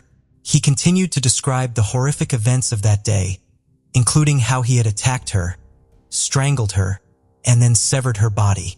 The possibility that the woman Wayne was referring to could be the one whose remains were discovered in October 1997 occurred to the detectives. However, did not seem to remember the name or face of that woman. During the course of the investigation, detectives searched places where Wayne had lived and discovered more remains that they believed belonged to the unidentified woman. The investigators also discovered that Wayne attempted to cook some of the unidentified woman's remains and stored them in his trayless freezer nearly a year. The woman's identity remained a mystery despite this information, and numerous body parts were still missing. Tina Renee Gibbs, a Las Vegas prostitute who is 28 years old, is the second victim that Wayne picked up sometime in 1998. Tina's naked body was discovered on June 2, 1998 in the California Aqueduct close to the Kern County town of Buttonwillow. Tina was the only known victim of Wayne's that had not had her body severed. She had been strangled to death. In September 1998, for months after he had attacked and killed Tina, Wayne picked his third victim and struck again. This time, he picked up a 25-year-old Fontana prostitute named Lynette Dion White next to an Ontario truck. On September 25, 1998, Lynette's nude body was found floating in a San Joaquin County irrigation canal. The exact cause of Lynette's death was still unknown, but it was thought to be homicidal violence with an unclear ideology. Wayne admitted to the detectives that he had paid Lynette to stay with him for a night the night she passed away. Wayne killed 29-year-old Patricia and Tamez less than a month later. She was his fourth and final victim before he turned himself in. On October 23, 1998, Patricia's naked body was discovered floating in the California Aqueduct in San Bernardino County, close to Hesperia. One of her breasts had been chopped off and she had been strangled. When Wayne entered the police station to turn himself in, this was the body part he had been carrying in the Ziploc bag for over a week. Patricia was taken by Wayne from a convenience store, and similar to Tina, he paid her to stay the night. Sadly, Patricia also did not make it. Patricia's cause of death was determined to be strangulation with a possible thoracic spine fracture, as well as a broken neck beneath her shoulders. Wayne was being held at the Humboldt County Jail on murder charges with a $1 million bail. The detectives reported that Wayne was contrite and seemed to have come to a realization about his involvement in certain things in life. Wayne's past was investigated further by the authorities to see if he had been involved in any other killings. On December 3, 1961, Wayne Adam Ford was born in Petaluma, California. He was the second child born to an immigrant German mother and an American father. When he was 10 years old, his parents divorced, which had a lasting impact on his life and led him to enroll in the U.S. Marine Corps after dropping out of high school. Before receiving an honorable discharge in 1985, he served for 6 years. Wayne was struck by an inebriated driver in an accident that occurred in November of 1980. He suffered a head injury in the accident and spent 9 days in a coma. Wayne's family claims that following that incident, his personality underwent a significant transformation. Wayne began to experience psychological problems in 1983, and these problems only got worse over time, necessitating multiple hospital stays. Wayne received a diagnosis of borderline personality disorder not long afterward. Wayne had several run-ins with the law in the years that followed, including accusations that he had beaten and robbed a prostitute in Garden Grove, California, in 1986. He was taken into custody in 1990 on charges of animal abuse, and he spent a little time behind bars in San Clemente, California. Wayne was a bad husband to both of his wives, who eventually filed for divorce.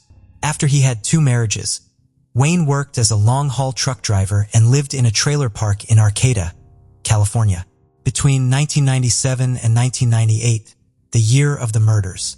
In a San Bernardino County court on June 27, 2006, Wayne was found guilty on 4 counts of first-degree murder, and he received a death sentence in August of 2006. He is currently incarcerated in San Quentin State Prison in California on death row. Investigators never gave up trying to identify the unidentified female victim of Wayne over the years. In an effort to find leads, they frequently examined missing person reports from the entire West Coast. They even tried using DNA databases to try and identify her. The woman's DNA was added to the National Unidentified Persons DNA Index, as well as the California Missing Persons DNA database.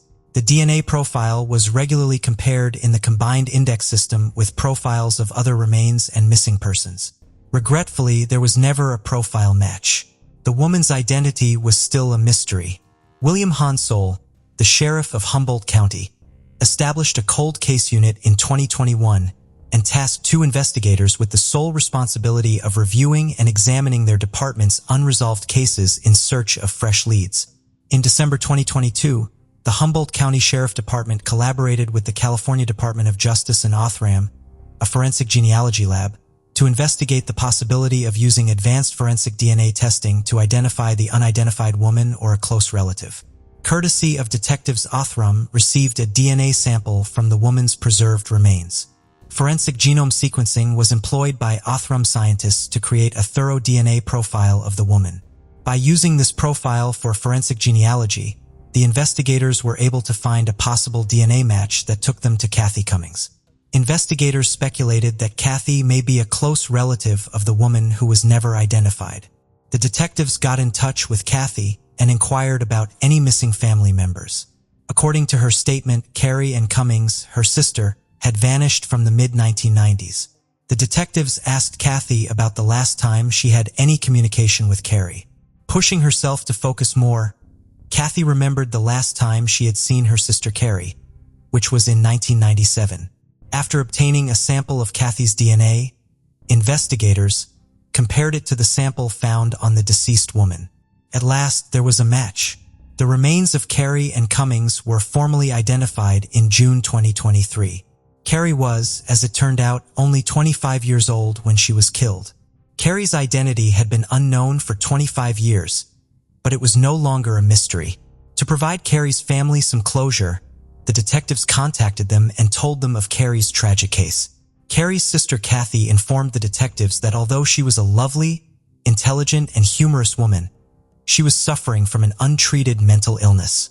Before the family lost contact with her in 1997, she was couch surfing in Eugene, Oregon. Kathy claims that her family attempted to file a missing persons report for Carrie in 1997 when she was reported missing in Oregon and Arizona. But for various reasons, the report was never filed.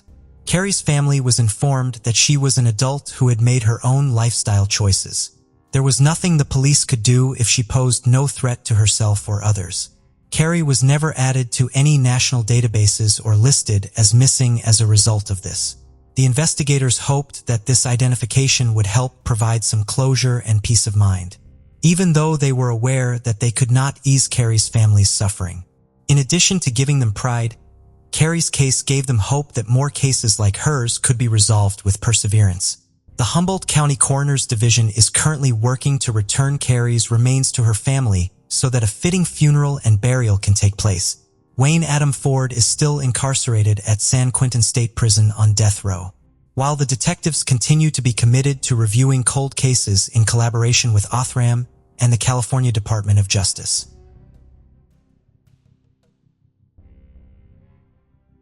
The body of a male was found on June 11, 1984, by a farmer in rural Lincoln County, Missouri. The body was discovered inside a pump house near Highway FA outside Troy, Missouri.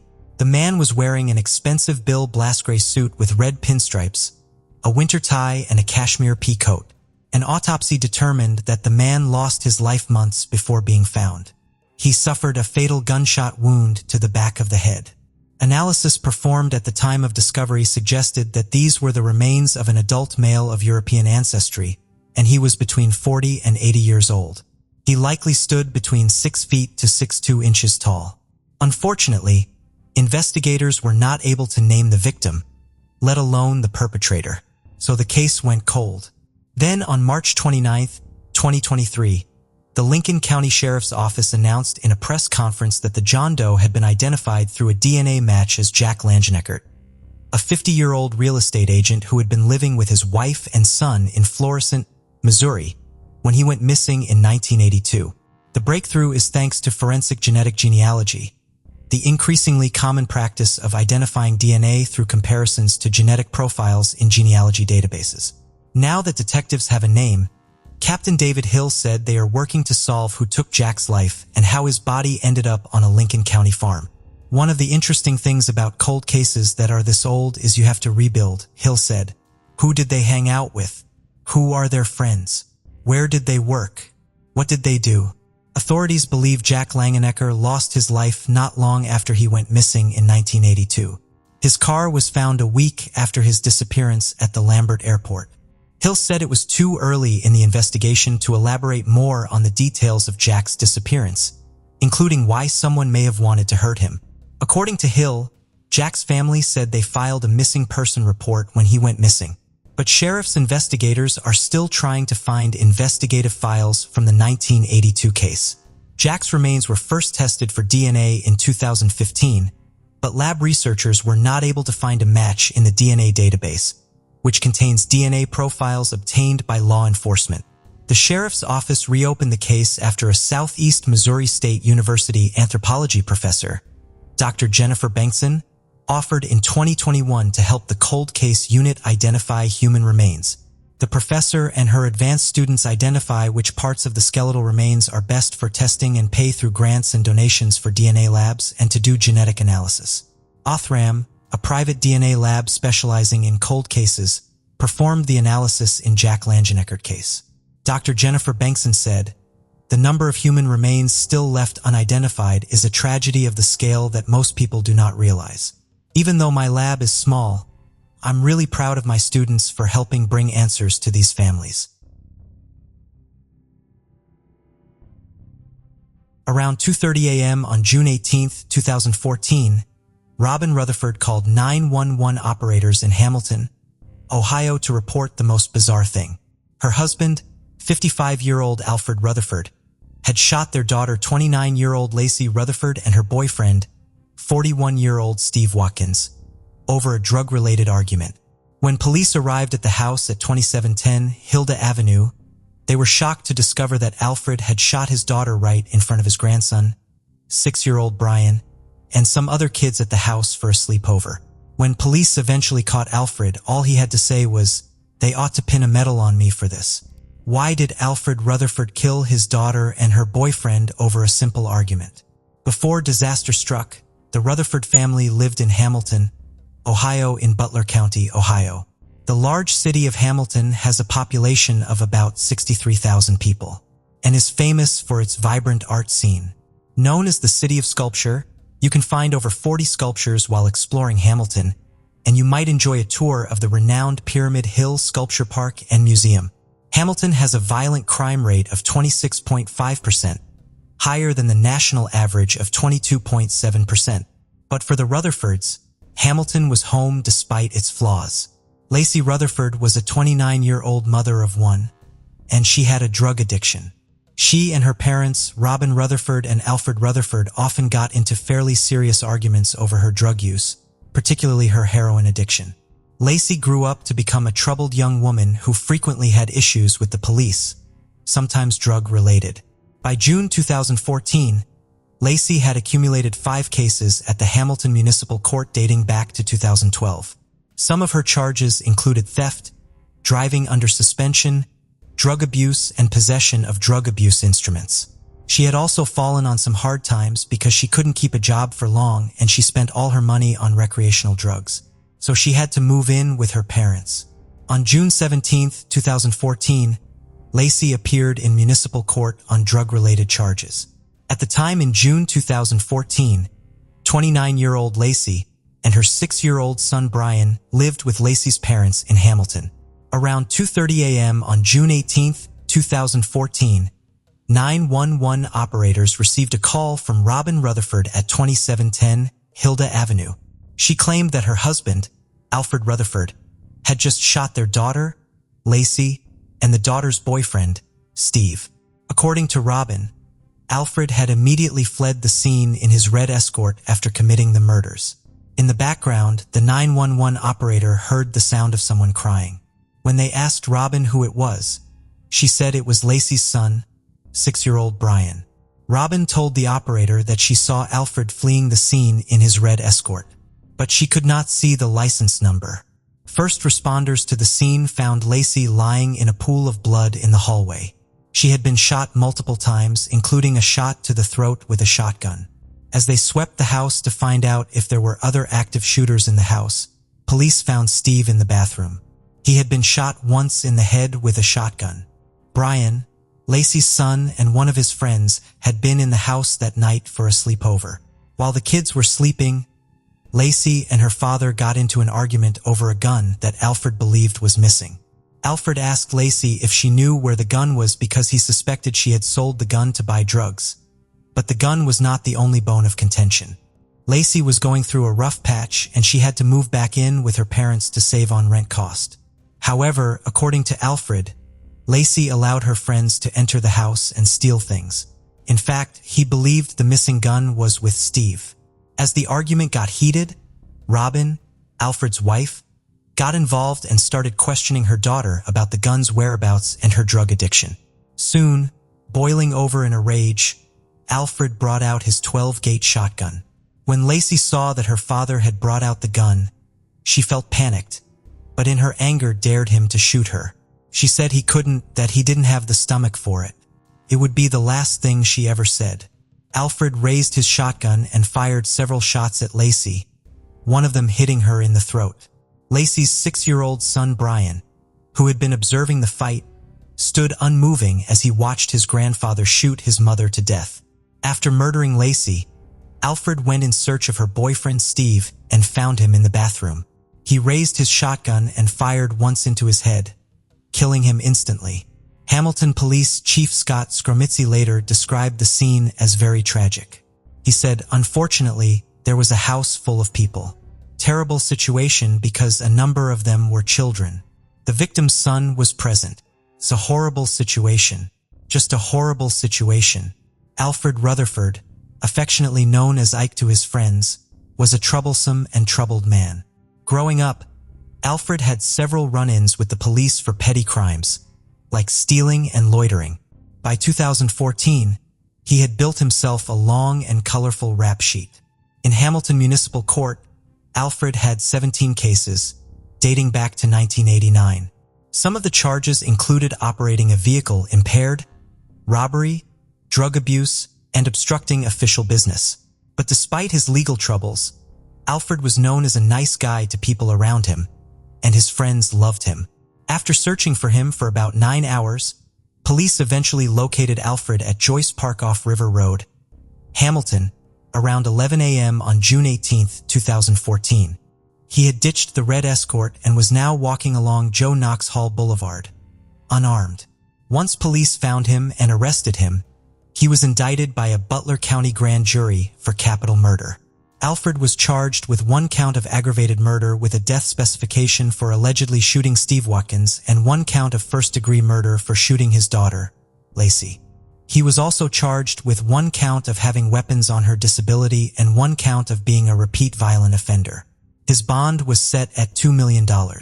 While in custody, Alfred admitted that he had murdered his daughter and her boyfriend without showing even an ounce of regret for his actions.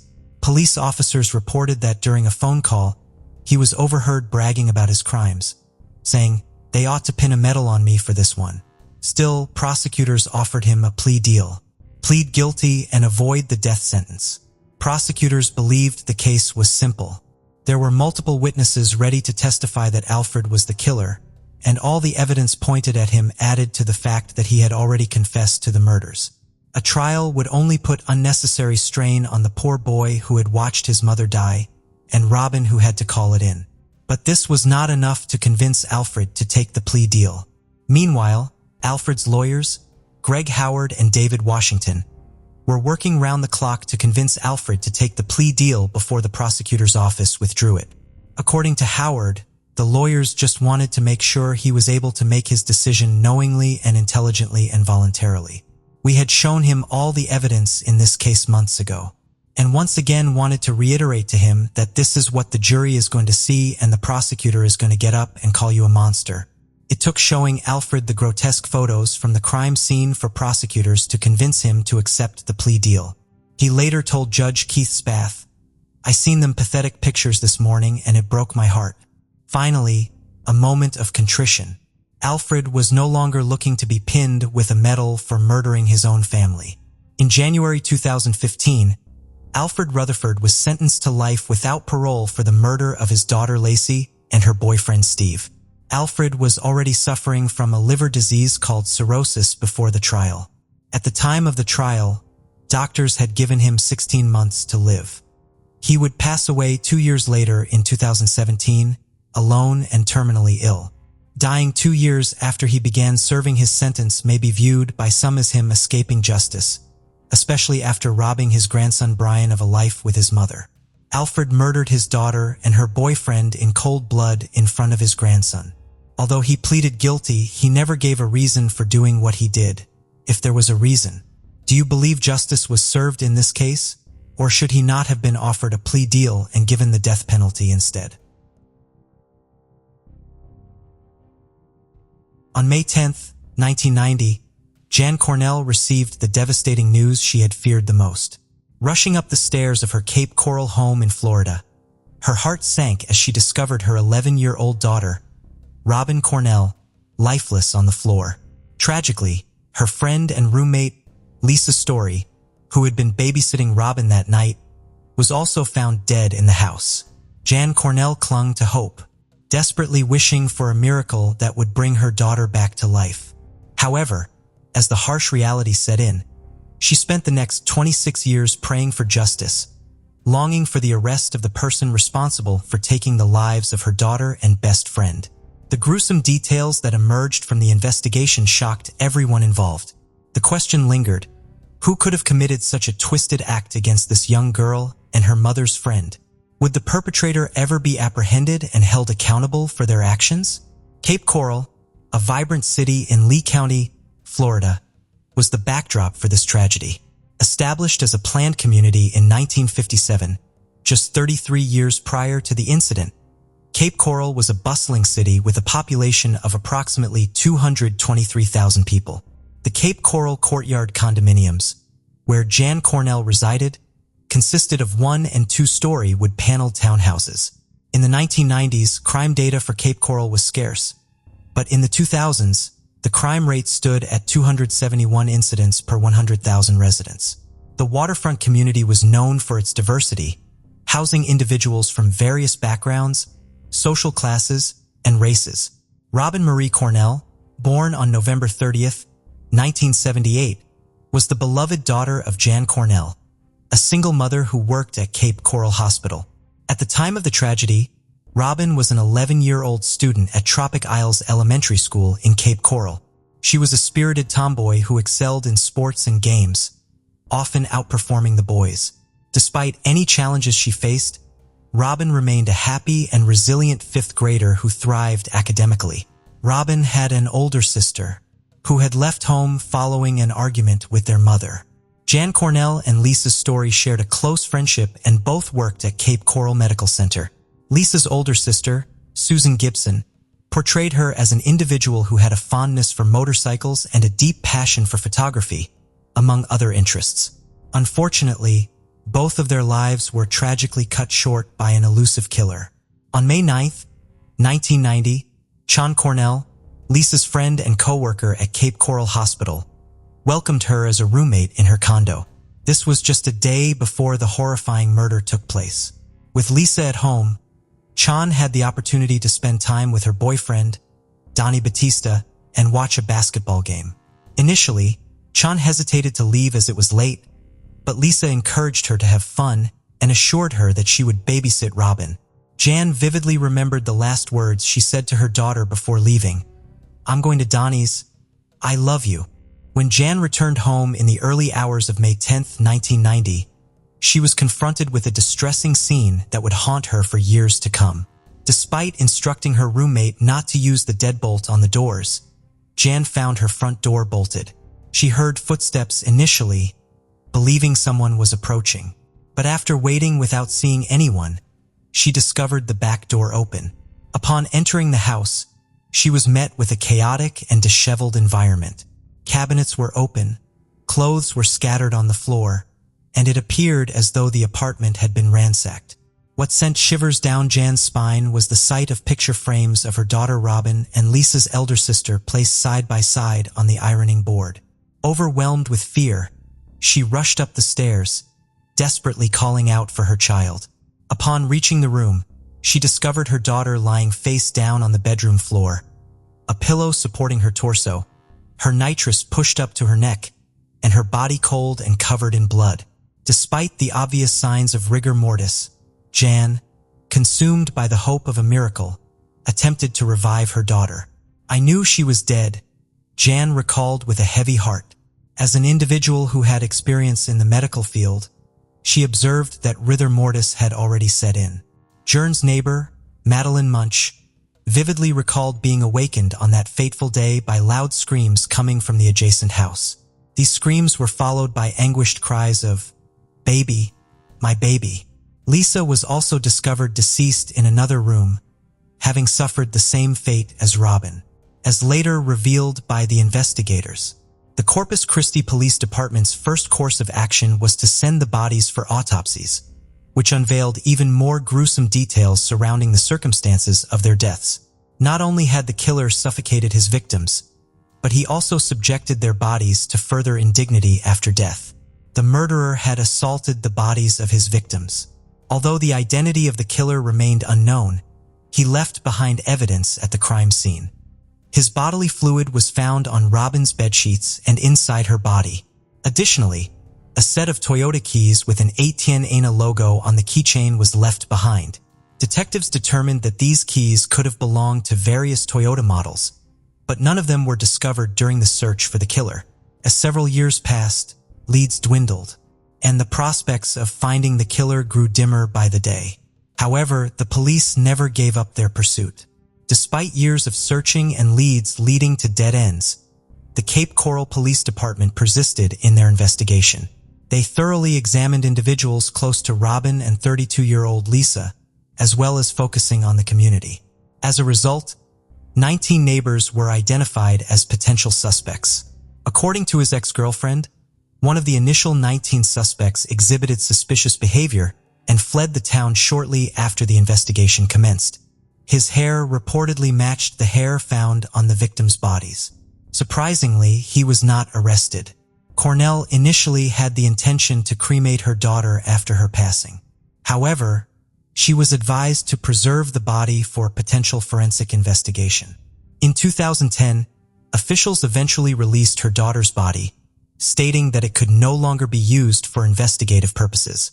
In 2015, a glimmer of hope emerged when the CCPD received a detailed, multi-page letter pointing towards a possible suspect.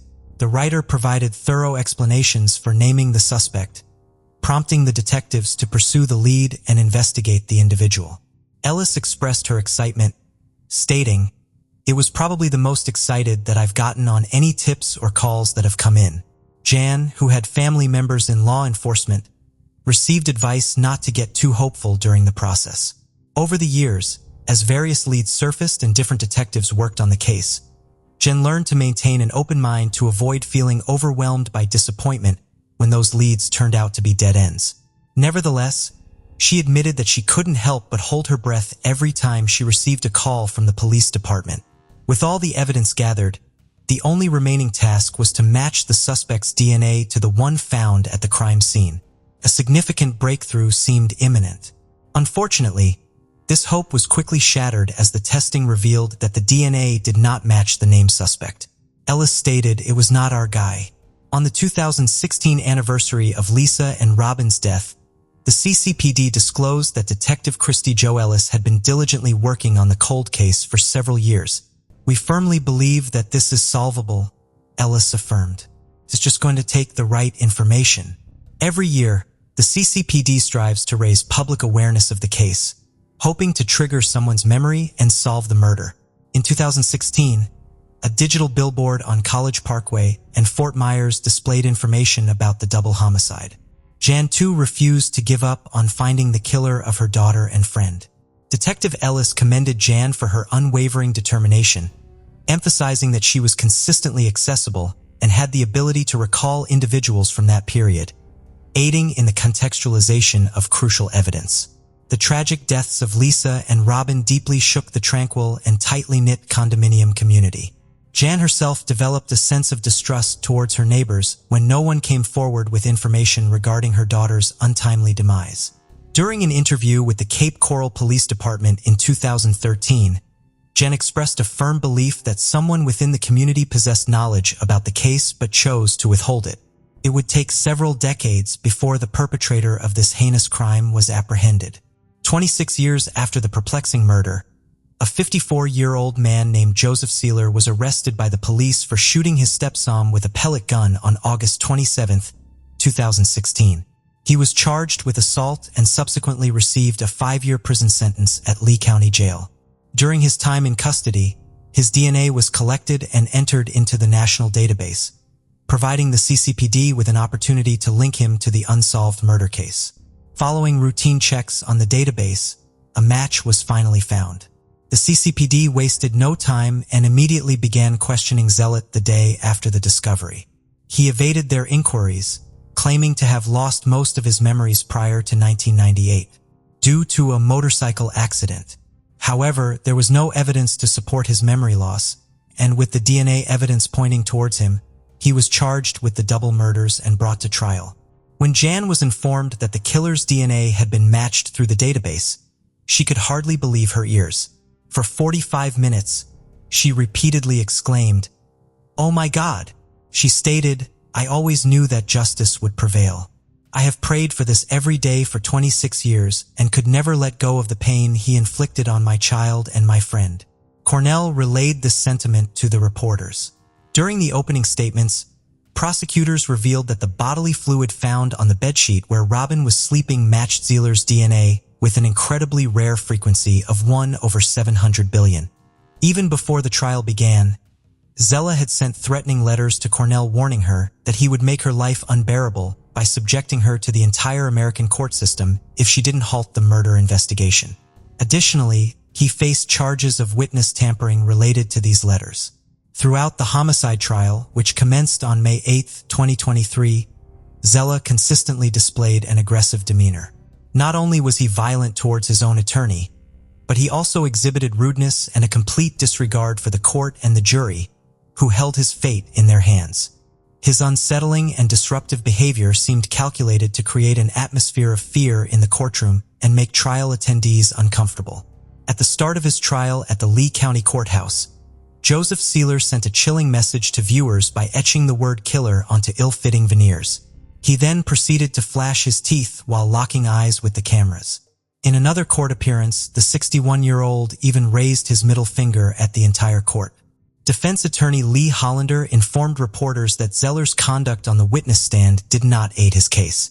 According to Hollander, witnessing Zeller's antics during his testimony was akin to witnessing a catastrophic train wreck.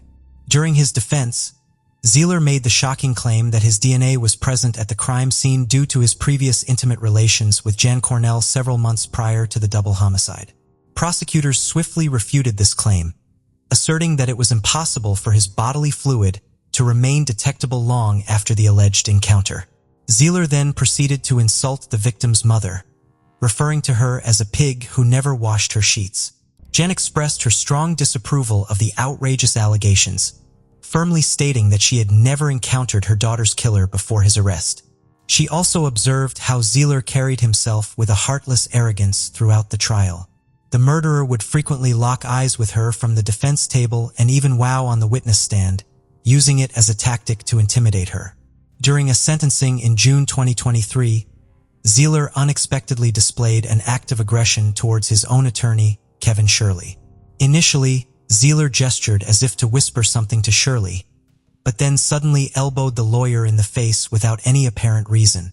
This incident immediately prompted court bailers to intervene and tackle and restrain Zieler. Dr. Julie Harper, the psychologist who evaluated Zieler over 3 sessions, noted that his past and present violent behavior could be explained by a combination of current health issues and childhood trauma. She expressed concern due to the significant age difference between Zieler's parents and the possibility that Zielasner may have been a child molester due to his interest in younger individuals. The prosecutor's arguments relied on 3 crucial pieces of evidence referred to as the Big Three: Robin Cornell, a pillow, and a sheet. In their closing statement, the state prosecutors presented key points necessary to establish the possibility of imposing the death penalty. They argued that the murders were intentional and that Zela had the opportunity to spare Robin and Lisa's lives, but chose not to. Considering the overwhelming evidence against him, the Florida jury reached a guilty verdict on 2 counts of first-degree murder against Zela. On May 18, 2023, the jurors voted 10-2 in favor of recommending a death sentence, with the other 2 favoring a minimum of 25 years imprisonment. Zela was ultimately sentenced to death on June 26, 2023. Elaine Belling, a neighbor of the Cornells at the time of the murder, faithfully attended the trials. During her conversation with journalists, she made several remarks about Zieler's behavior, which ultimately influenced the verdict. According to her, Zieler's decision to testify and his disruptive actions throughout the trial played a significant role in the final outcome. Until he took the stand, there was always a lingering doubt about who this person really was, but that uncertainty vanished. Belling stated, despite being found guilty and receiving a death sentence, Zieler maintained his innocence during the sentencing, even resorting to shouting at the jurors. His own lawyers argued that he had no motive for the crime. In response to the guilty verdict and subsequent sentencing, Jan expressed a sense of relief, knowing that the most severe punishment had been given to the monstrous individual who took her daughter and friend away from her. Nothing can replace the feeling of hearing today that justice has been served for Robin and Lisa, Jan told reporters after the trial. He has received the ultimate punishment that the state of Florida can impose, which is the death penalty. After Zela was sentenced to death, Jan returned home and approached the container holding her daughter's ashes, which sat on the mantel. With a solemn tone, she finally whispered to her daughter that everything was finally over. "You can rest now," she said. Speaking at the eventual sentencing, CCPD Chief Anthony Sizemore acknowledged that advancements in DNA technology played a role in solving the case, but he also emphasized the relentless determination of the police officials, which ultimately led to a breakthrough. As the enigmatic case reaches its conclusion within the confines of the courtroom, certain inquiries continue to captivate inquisitive individuals. What motivated Zieler to single out Robin Cornell and Lisa's story? Despite overwhelming evidence against him, he admonitably maintained his innocence. Thank you for joining us on this journey into the depths of unsolved mysteries. Cold cases not only challenge our understanding of the past, but also ignite our curiosity and determination for answers. Remember to subscribe to stay updated on our latest investigations. And if you have any information regarding the cases we've covered, don't hesitate to reach out. Together, we can shed light on the shadows of the past and bring closure to those who seek it. Until next time, stay vigilant, stay curious, and never stop seeking the truth.